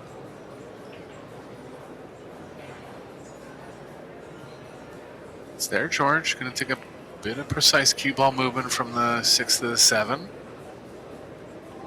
Not too bad, though. Whole right side of the table will be open. It's going to come down from going from the 6 to the 7. I think she wants to avoid on the 7 to the 8 is having an angle where the cue ball is running into the 10.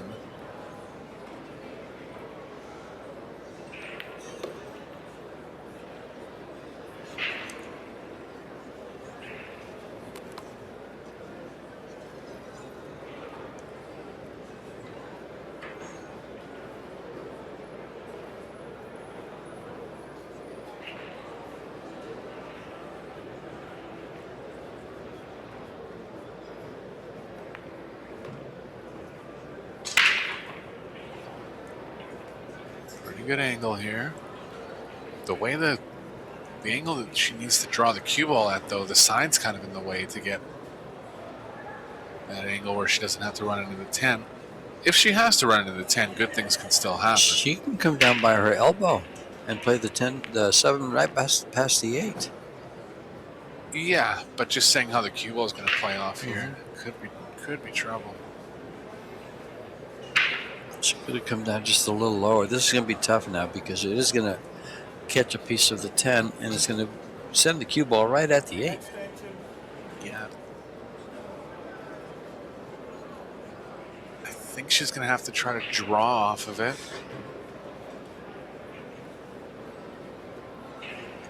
Doesn't look like the following angles are going to really play her forward, but she's on the rail, so she's going to try something with the follow. Yeah, I think I'd put a little bit of high right English on this. Could work. Catch a piece of the 10 and should go 2 rails into the 8. A little bit of a gamble on position.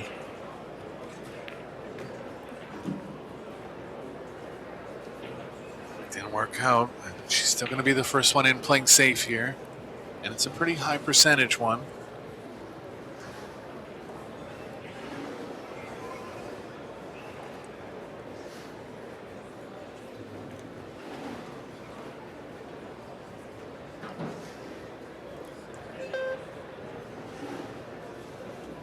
Has to think quick, down to the end of her shot clock. There were a few options here, but she's played a good one with not much time left. Got unlucky to catch the window. Christina's going to have a go at the match here, I think. Distance. Do you go to the right side of the 8 and bring it back down for a safety, or do you go for the ball? I think she's got to go. She cuts. Go for the win. Ball. Yeah. She cuts the ball well. I think it's just how well can you hit it real thin.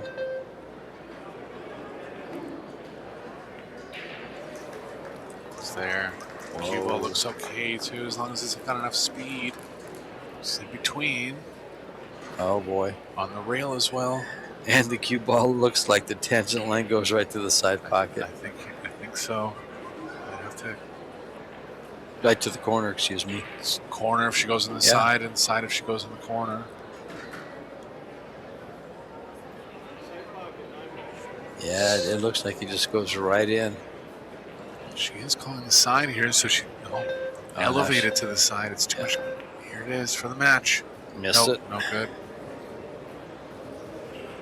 Tell right away that was missed. She hasn't left. This is quite a tester. Sure. But makeable. This is to Try to level the match score, 1 set each. If she does, we'll be going to a third set.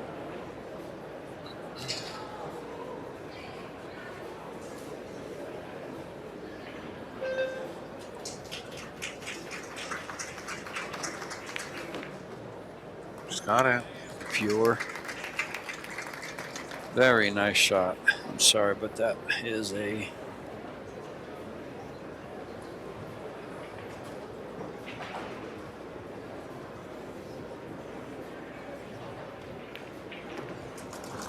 There it is. Set number 2 goes to the young lady from South Korea.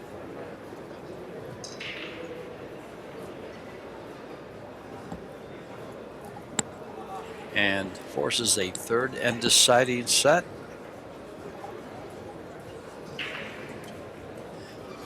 Players will go to a break, and we'll take one too. Take a look at the stats. We'll be right back.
And we're off and running.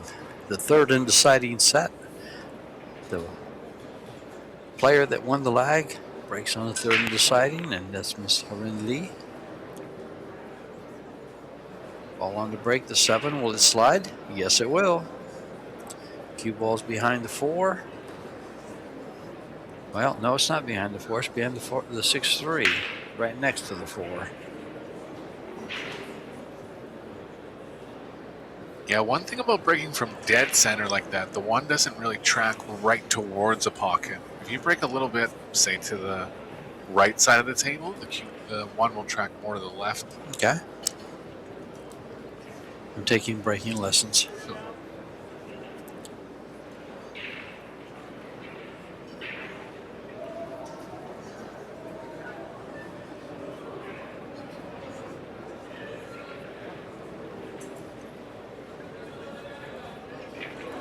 She going to get behind the deuce?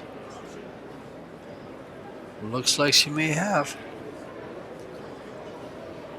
In which case, she'll get it back regardless, I think. I don't think Christina will take this shot. Yeah, she's going to want to create enough angle going to the left that she can involve 3-6 again. Doesn't even have the left side of it. So 2 rails behind it now. I like kicking just past the 4 right at it. No, does the 3-ball get it? Looks like the 3-ball might be in the way. You gotta like kicking that. Look at this. Gonna come up with a safety and a good one.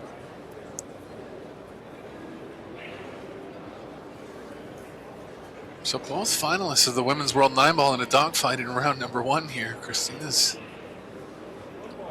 in a tough match. Sale was in a shootout.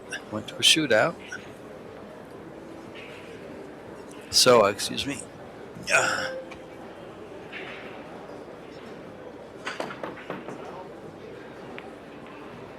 Ball in now for Harin.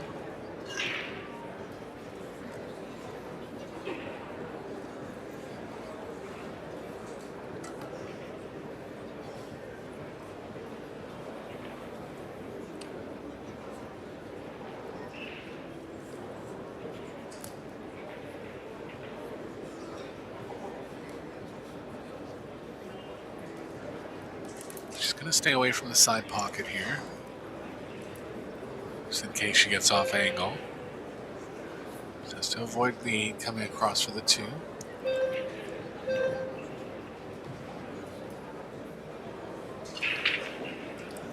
A little too much angle to hold on the right side. A lot of traffic crossing over to the left. She might have to go two long rails back to near where the 2 is. At least to where the 2 is, yeah.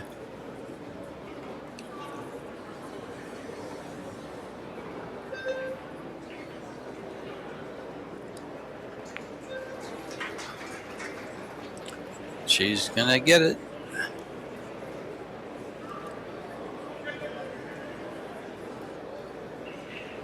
Ball causing a lot of problems in this rack. Can stun to the right of it.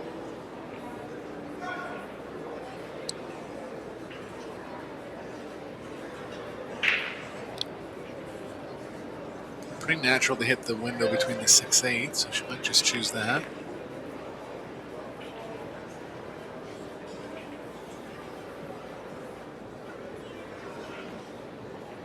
Ball still involved in position here. You can see how the middle of the table is so important, George. The 8's right in the middle. It's always involved in some kind of positional track.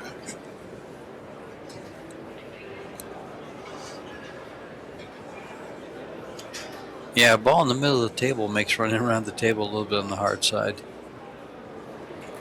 Oh boy.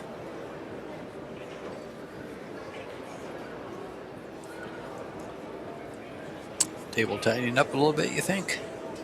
Yeah. Maybe, or did she leave it out enough at the angle she was coming in? Well, just where the 8 was. Had to kind of soft draw the ball, get into that kind of deceleration type stroke.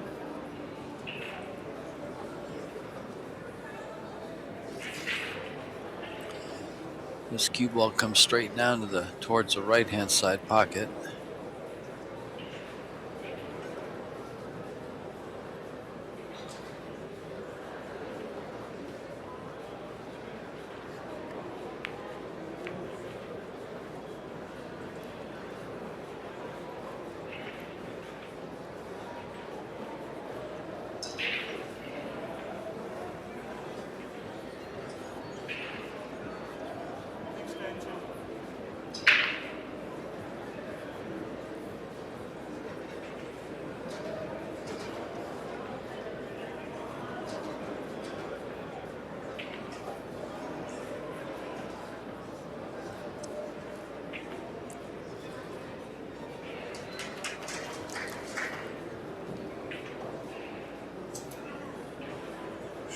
Christina. Do you like going to the head rail here, or you try to slow roll it and get to the middle of the table? I think she can hit it with just enough speed that she'll feel okay to just go one rail.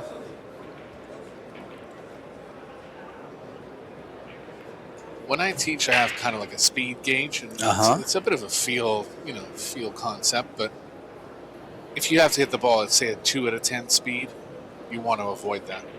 So the speed, in my mind, the speed that she hit that at was around a 3. You're okay around a 3. So well, this is the third and deciding set. It's 1-0. If they're tied at 3, we'll be treated to a shootout.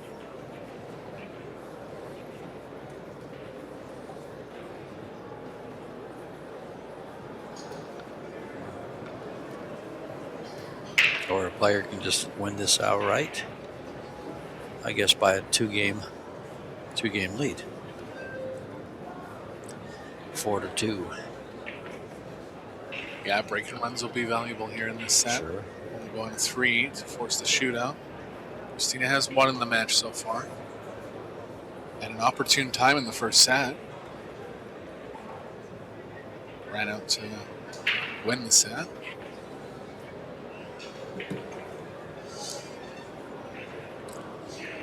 Out of her chair comes Miss TKACH.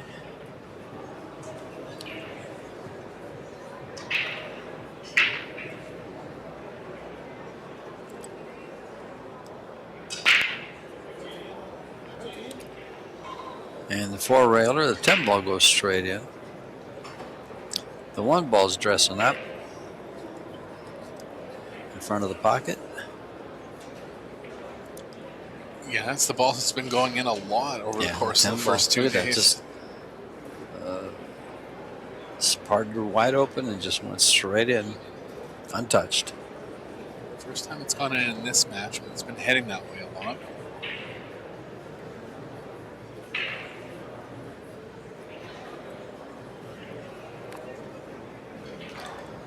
This has run out all over it, written all over it. Yeah, just wants to get an angle out here on the 3 where she can draw straight back for the 4. Doesn't want to disturb the 4 or the 7.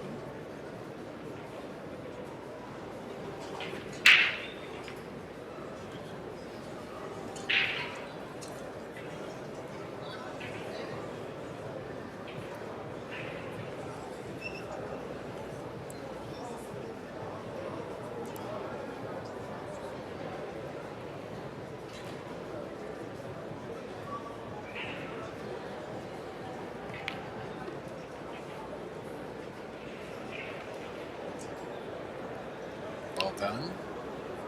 He trapped into getting a little straight on the 5 here. Should be okay with any type of small angle.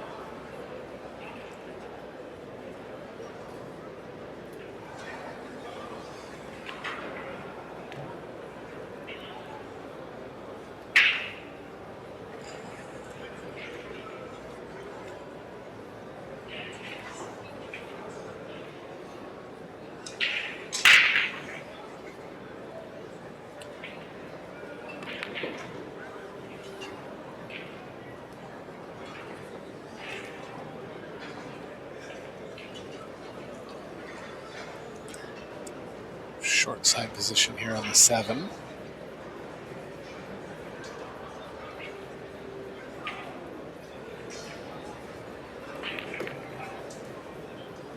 Decided to come all the way back on top of it.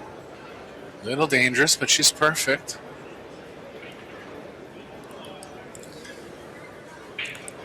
She got. Oh, we had this shot before. Oh no, looking at the wrong screen again. Sorry.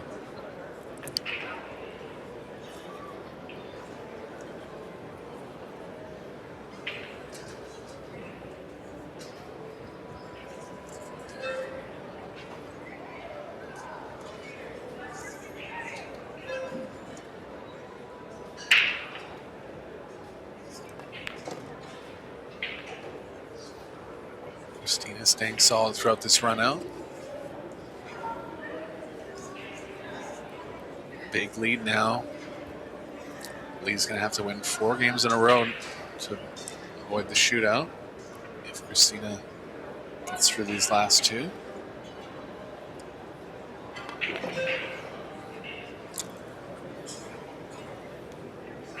Overran it quite a bit. Yeah, to the point where she's on a missable 10 here. Yeah. And she does have to think about the cross side pocket.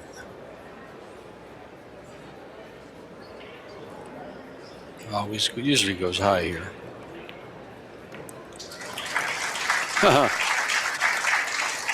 She says, "You think about that." Drains it. 2-0 in the deciding set.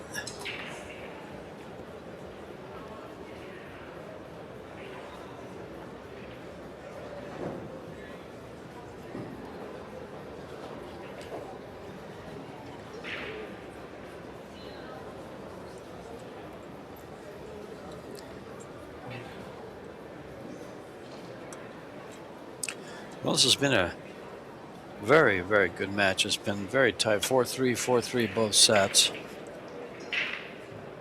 We've had break and runs. We'd have full table runouts. We've had a little controversy. Yeah, the one peculiar game around rack number 4 in the second set. Kind of changed things a little. We've had great sportsmanship.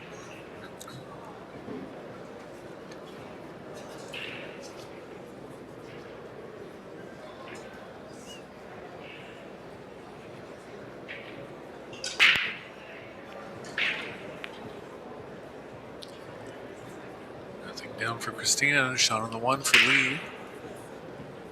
Another good open rack here.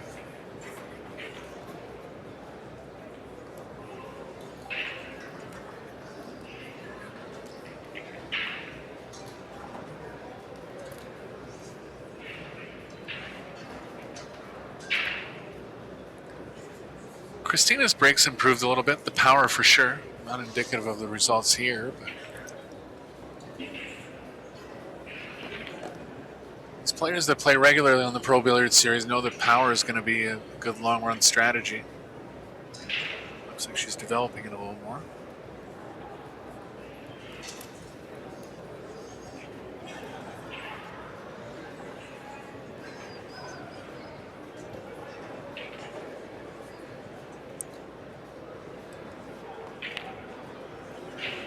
Oh, boy.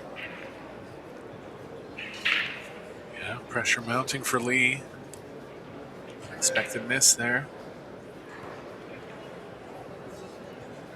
Looks like Christina can draw back between the 7-5.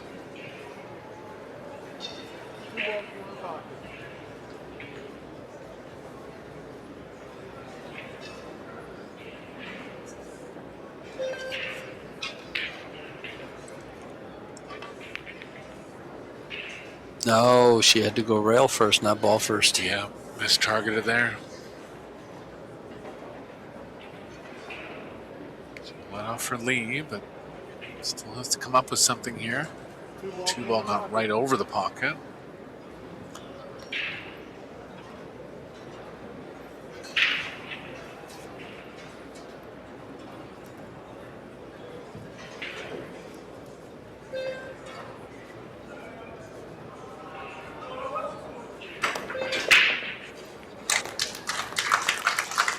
She's going to get position 2. Looks like she did. Big turnaround now in the third set. Christina being a favorite to be guaranteed a shootout. Back to close play here, likely.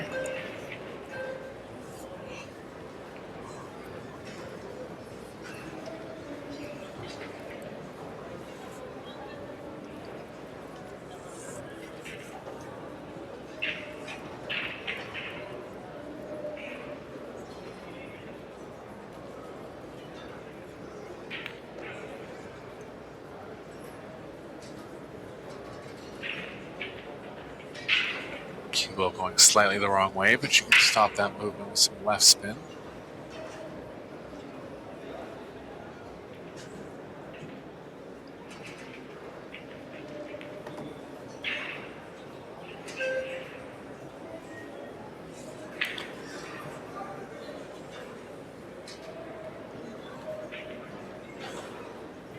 to be a little straighter on the 6 to draw straight back for the 7, but she can move to the left now and play the 7 in the bottom left.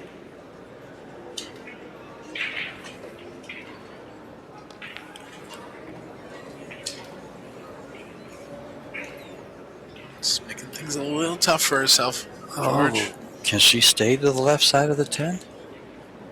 No, gonna have to stun over with some speed.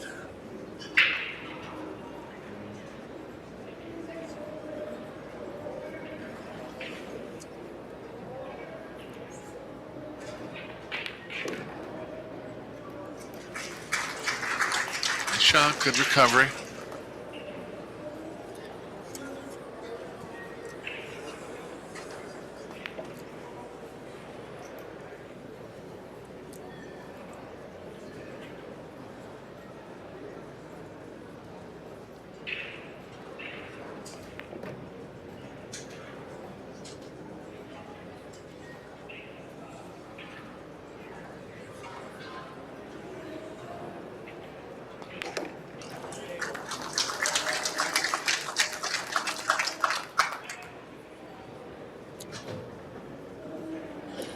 Takes one game back.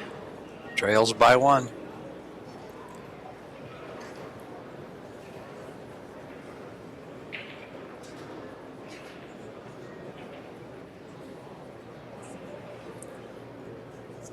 Lee's been breaking predominantly from the middle this match. She has gone to the side rail a couple times.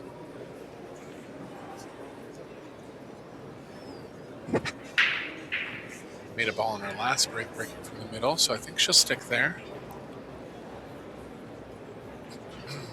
Tough though, George, when you're under the threat of possibly going to a shootout or being stuck big in the set. If you're breaking from the middle, it kind of always that threat of not making a ball and your opponent running out. So she is going to go to the side rail, it looks like. Yeah, there is some mental. The middle. There is some mental here in play. Let's see how she handles it. I have a feeling she handles it well. Yeah, she's been solid throughout the match. Sure has. Just the 2 ball, and there was one other miss in the 10 again, almost. One other miss in the 3rd set, but overall she's hung in well. Yeah, the break is dry. The 1's available. Position on the 2 ball is not the easiest, as she's going to hit the 5 and has to roll through it. And if she does that, she's got a 2-7. Yeah, I think she's going to have to manufacture some kind of draw angle here. Danger in that is the cue ball could come behind the 7. Tough spot. Just going to roll at it. Don't really see how she's going to get position here.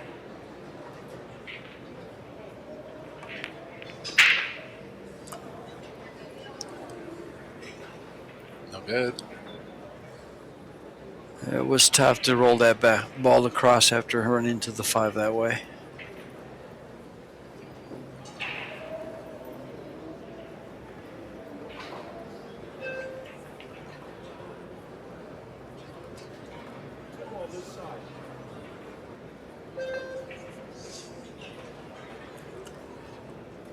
Did she call something to the side pocket? She was calling maybe the 5? I think so. Went right by it. Yeah, missed the whole ball, so hand chance for Lee now.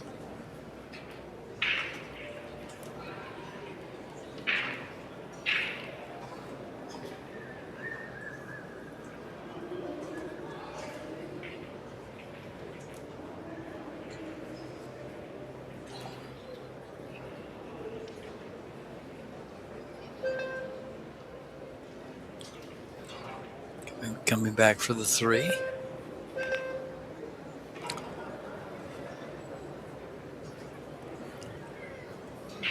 Little straight, but 3's nice and close to the pocket. Can cheat different parts of the pocket to get a little more energy out of the cue ball or specific angles that she wants on the 4. A little straight as far as coming towards the side, which she would want to favor. I think she might have to go corner here.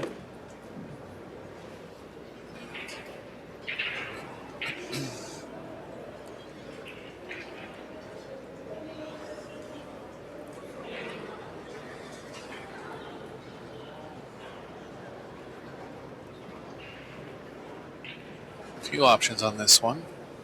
First one I see is drawing straight back for the 5 in the right middle.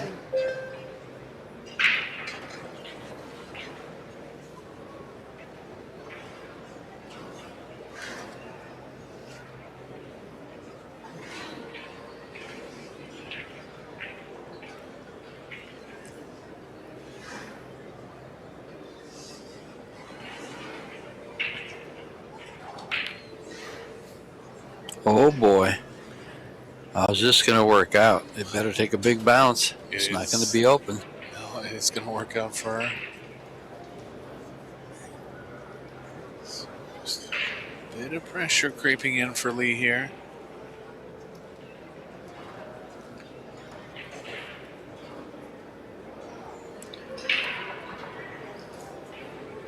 She was trying to force the cue ball to the right a little bit there and just made her miss the 4.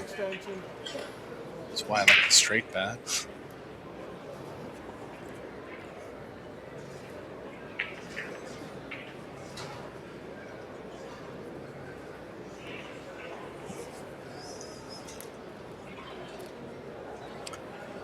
She must be able to see just a piece of it. If she can't, she can come all the way past the 9. There's 4 balls that'll come into play. She can see the whole thing. That was a camera illusion there. Yes, sure was. I thought she was going to be lucky to see just a little piece, a little nibble. Look at this. Yeah, right over the top of the 9. Yeah. She has to just pocket it, but elevated the way she is, it's tough to pocket. Can't touch a ball. She's got it. Good shot. Looking good now. Wow. Big turning point here in set number 3.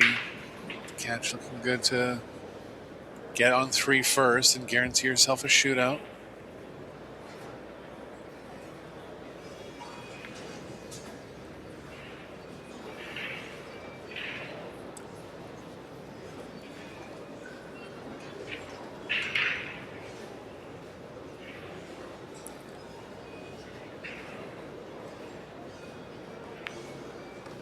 Shot right down the pocket line there.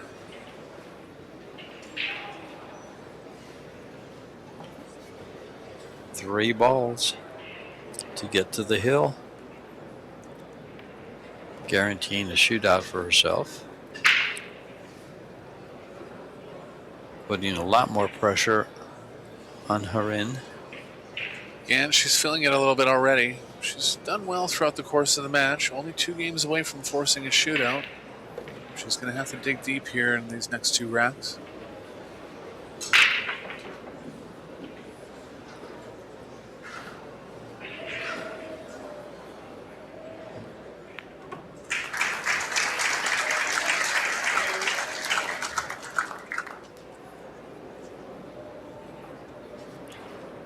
Three to 1. Now, if she could have the same, if she can close this set out the same way she closed out the first set, it's a break and run. Yeah, she's in the driver's seat now. Yeah, sure is. Bit of a free roll feeling, too, when you know you're guaranteed a shootout. Of course, you want to avoid it, but kind of a bit of a feeling of security.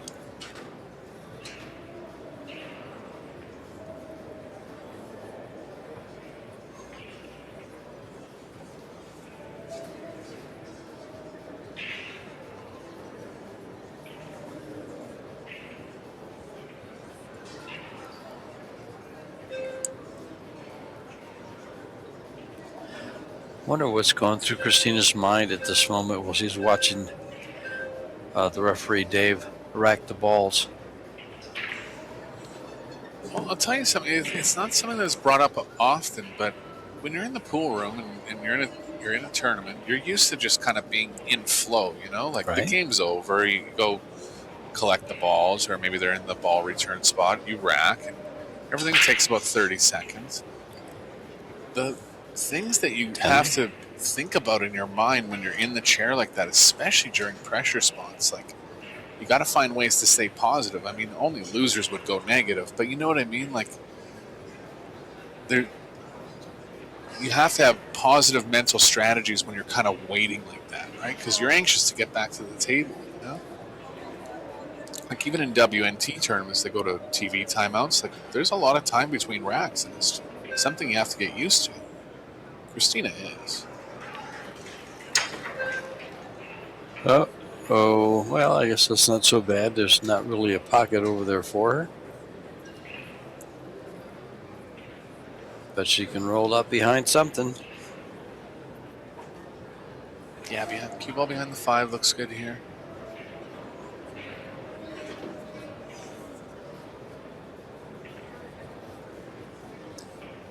Cue ball's going to tend to play a little bit to the right of the 5.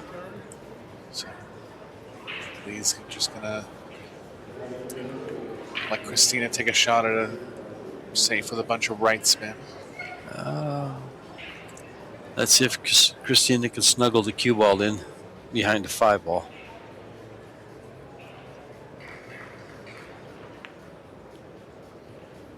Good shot. Actually overdid it. Tough to overdo that one. She found secondary hook.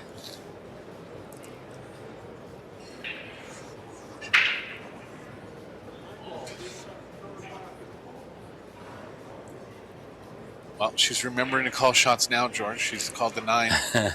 She's called a 9 ball? Yeah, banked across into the bottom. I kind of like calling this 1 ball off the 9 to the corner. Oh, sorry, she probably has. You're right. She didn't call the cue ball. Ouch. Well, big break for Christina.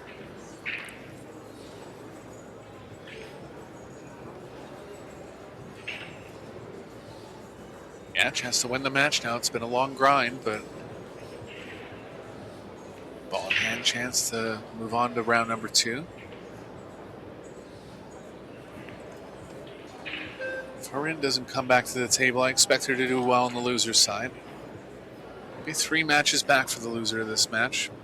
Trying to get back to the final 16 redraw.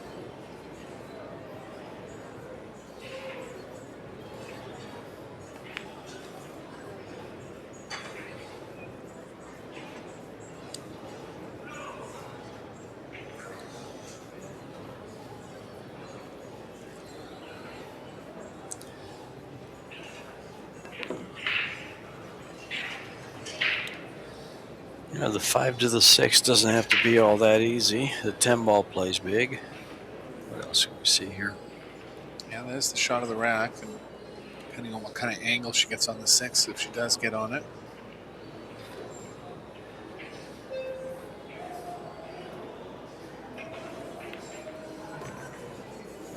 Go, cue ball. Cue ball. Oh, wow.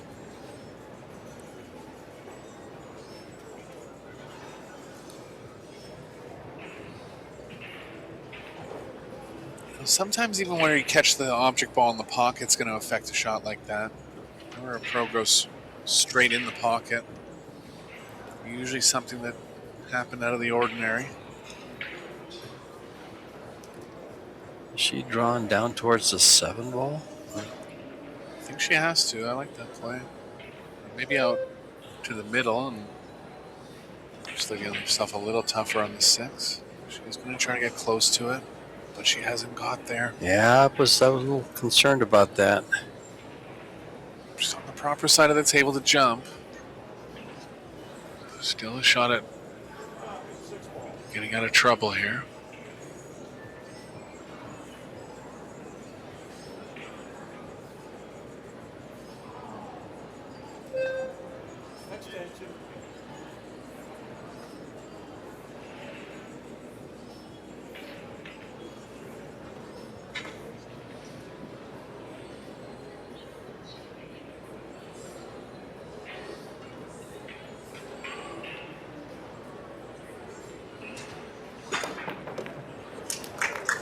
Shot.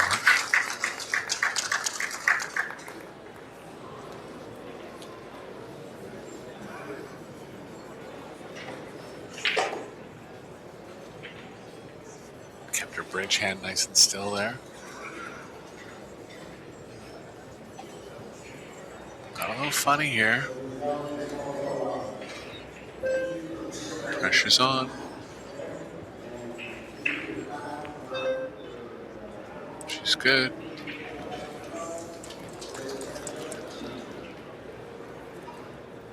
Gonna go to the corner on this one. She indicated the side, I think. I may be wrong. Looks like she's going to the corner.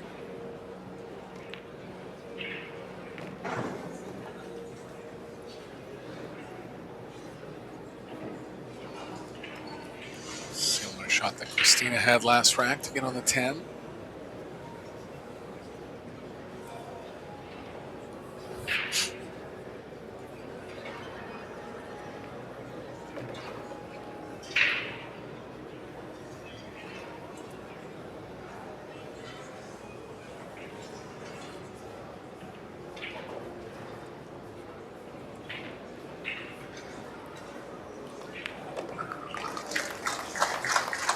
Pulls back another game and now trails 2-3. She needs one more game to go to a shootout. Christina needs one more game to win the match.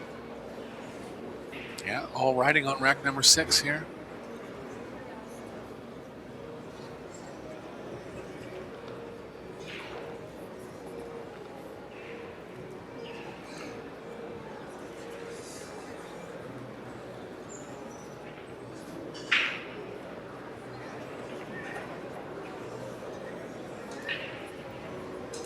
Over on table number 2, two American players going at it, Corey Dill and Billy Thorpe. It's a men's loser side match. Gonna be back with one more men's loser side match at 8 p.m. local time today. And that's quite a match. Oliver Szolsnoki versus Gerson Martinez. Should be a good one. Martinez fresh off of a strong outing at the Texas Open.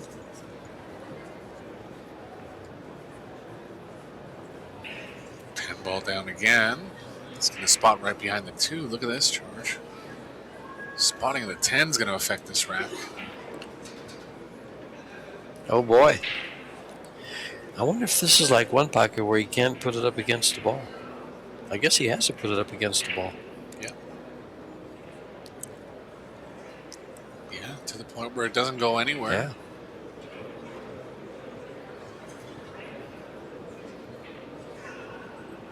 Can't really break into it. Don't mind being the first one playing safe on the 2. I like playing safe right here. It's going to be, well, maybe sometimes I lose my mind, Eric, but come off the right side of the ball with some right-hand English, come 2 rails underneath the 10, and then try to get up behind that 4-5. And the ball's going to go 2 rails, probably to the middle of the table. Yeah, I think it's situation dependent. This is going to go wrong here. It's situation dependent, but there's something always in my mind where I only want to win one safety battle, not 2.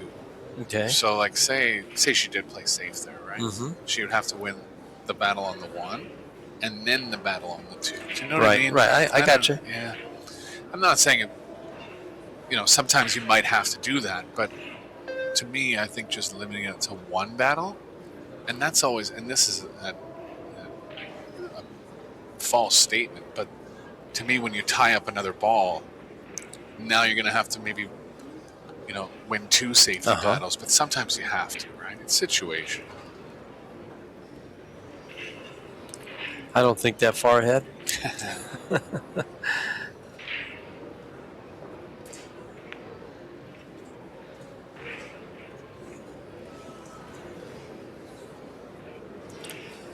Let's see what she did there. They moved the camera just as she hit the ball. There we go.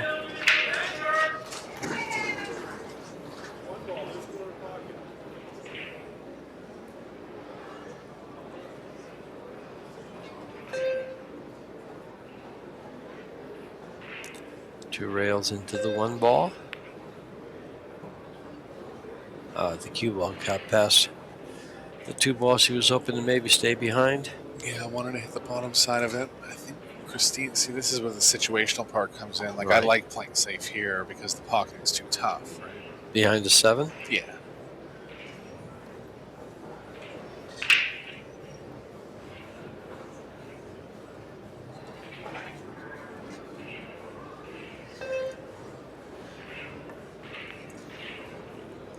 You played your shot this time, George. And that 4-5 stack. Yeah, I wouldn't mind if she gets a safety here. I wouldn't mind putting it back there again. Because it's an easy place to run to. Yeah, big wall balls. Over Yeah. there.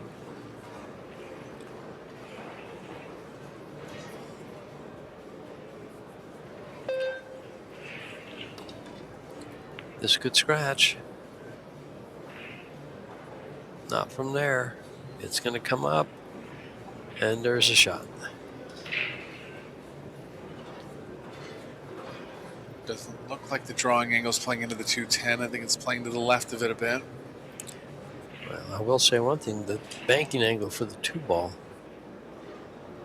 is there where she pockets the 1. Do you want to go for the bank? Oh, it was going into it? I don't. She doesn't either.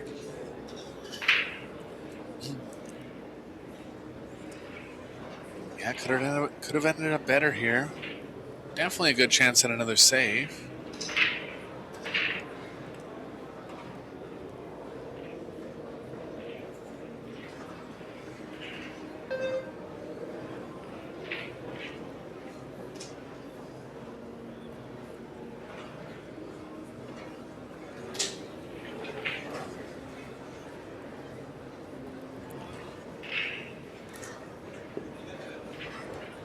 Aggressive jump shot from Lee. Gonna look for some kind of kick. Back to the jump cue. He's got to land it in a short landing zone here. Extension.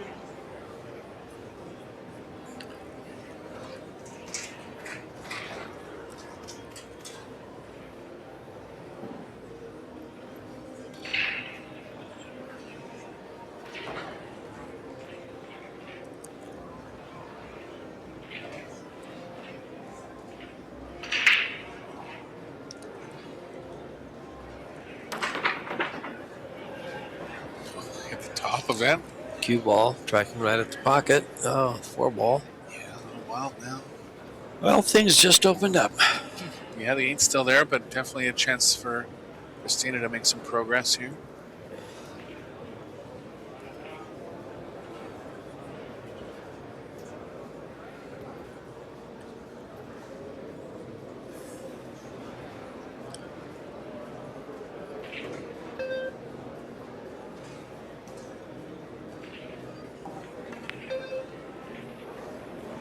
Uh-oh. Uh-oh. She's going to be able to open up the 8-10. Just under drew it. I don't know if she was trying to go to the long rail off that one. Likely the short rail. This has a shootout written all over it. But she's going to have to, Harin's going to have to run the table here. Or win this rack, no matter how she does it.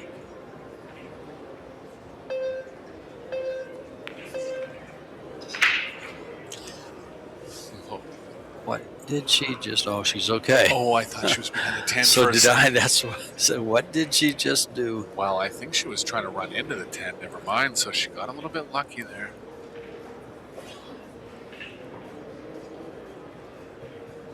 Just don't bump the 5 as you go by.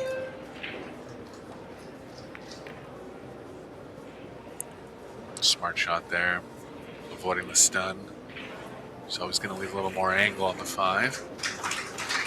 But would have been tough to pinpoint the cue ball with stun.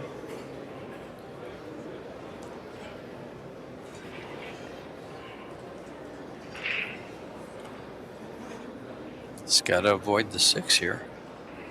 This could hit the underside, bottom side of it and go to the corner. Like that. Just like that. Not in the corner. Oh, it's there, George. So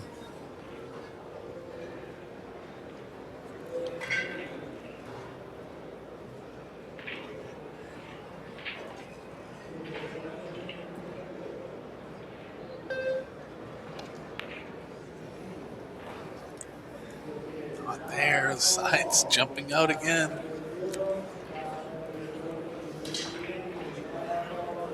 well, she's just handed the match over. A 5-ball run. And it avoids the shootout. But she's on the wrong side of it. Yeah, it started getting out of line when she ran into the 10, not the 8, and just never fully recovered after that.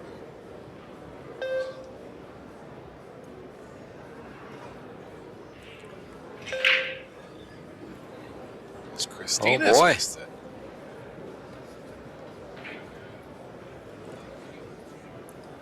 Drama here in rack number 6. Couple missed balls, a ball in hand. It's had a bit of everything, just like this match overall.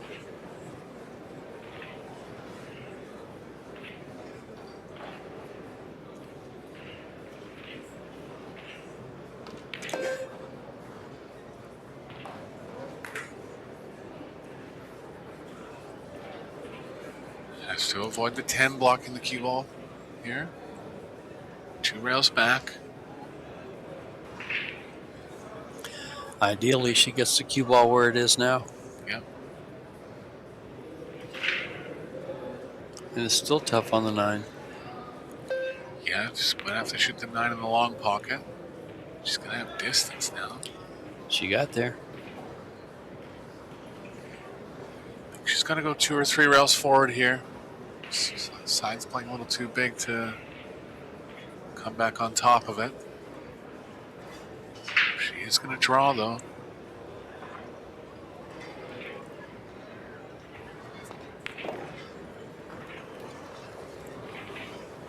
Good shot. Straight. Well, George, let's see if she has the guts to draw back 2 rails. I think she has to, considering the pressure. I mean, if you just draw the cue ball to where it is. That's a tough shot. That's a tester. Yeah, real tester. I like coming all the way back to the short rail here. Shot. Oh, she's done a good job. A little longer than she'd like to be, but it's got to be hitting the same spot, either from 4 feet or from 3 feet.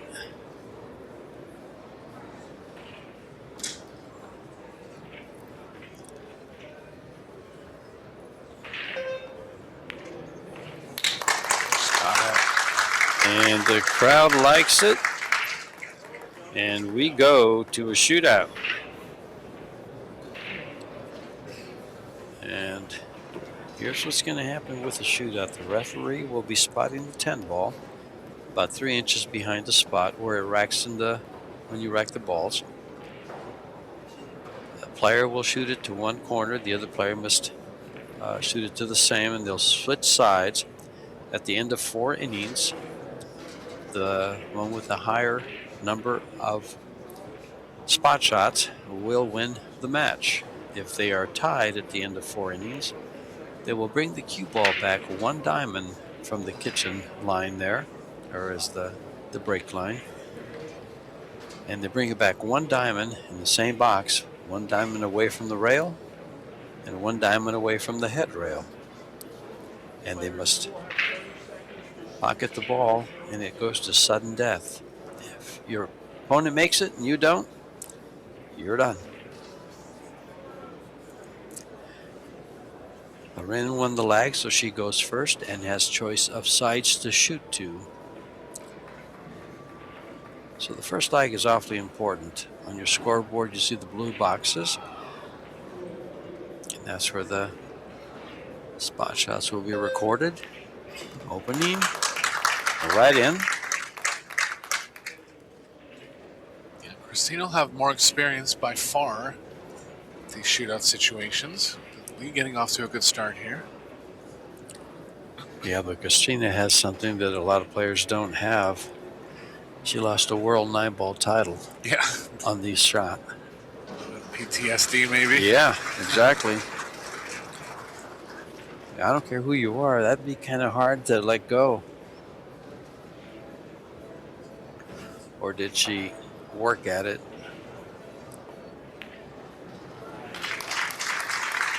There's the whole pocket there, but got it down.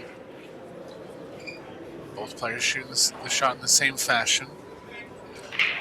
Just above center. 2 rails back. Some players go right from the side rail and try to wrap it out of the corner. I like this one. I think it's a little more simple. I like this too. You shoot it with speed to get to the head rail. Yep. Yeah, and you'll notice that too over the course of the shootout. The cue ball is always going to end up in the same area, kind of in a 1-foot box from the middle of the short rail. He's over there.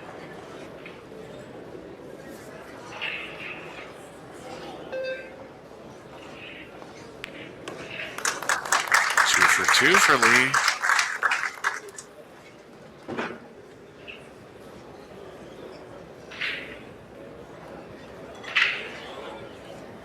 Well, after missing a few shots in the third set, she's come up with some big ones here in the shootout.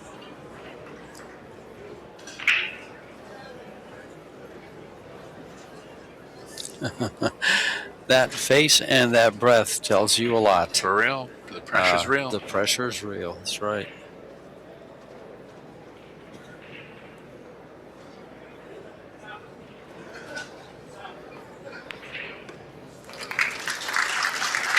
For 4.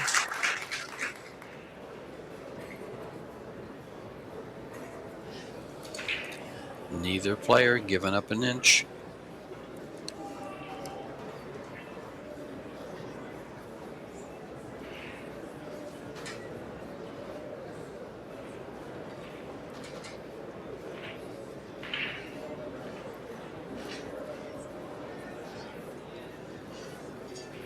What a treat. Opening round, and you have a shootout. Opening round, and we have a match of this quality. Yeah, Christina's up against it here.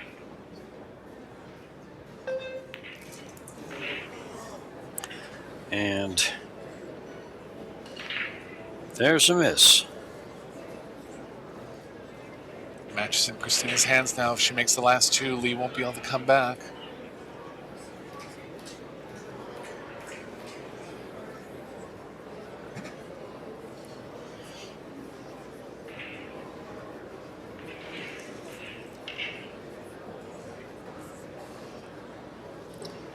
This is a big shot right here. She can take a lead. That's hard to overcome. Because that means even if Lee makes the next one, and she does. Even if Lee makes this next one, oh, actually, if she misses this one, it's over. Yep. Yep, match on the She line has now. to make it right here. It's sudden death for her. Yeah, and Christina's done well. As you mentioned, losing the World 9-ball final in a shootout. You know, champions know how to deal with that. And Yes. It looks like she has. Big shot. Gotta have it.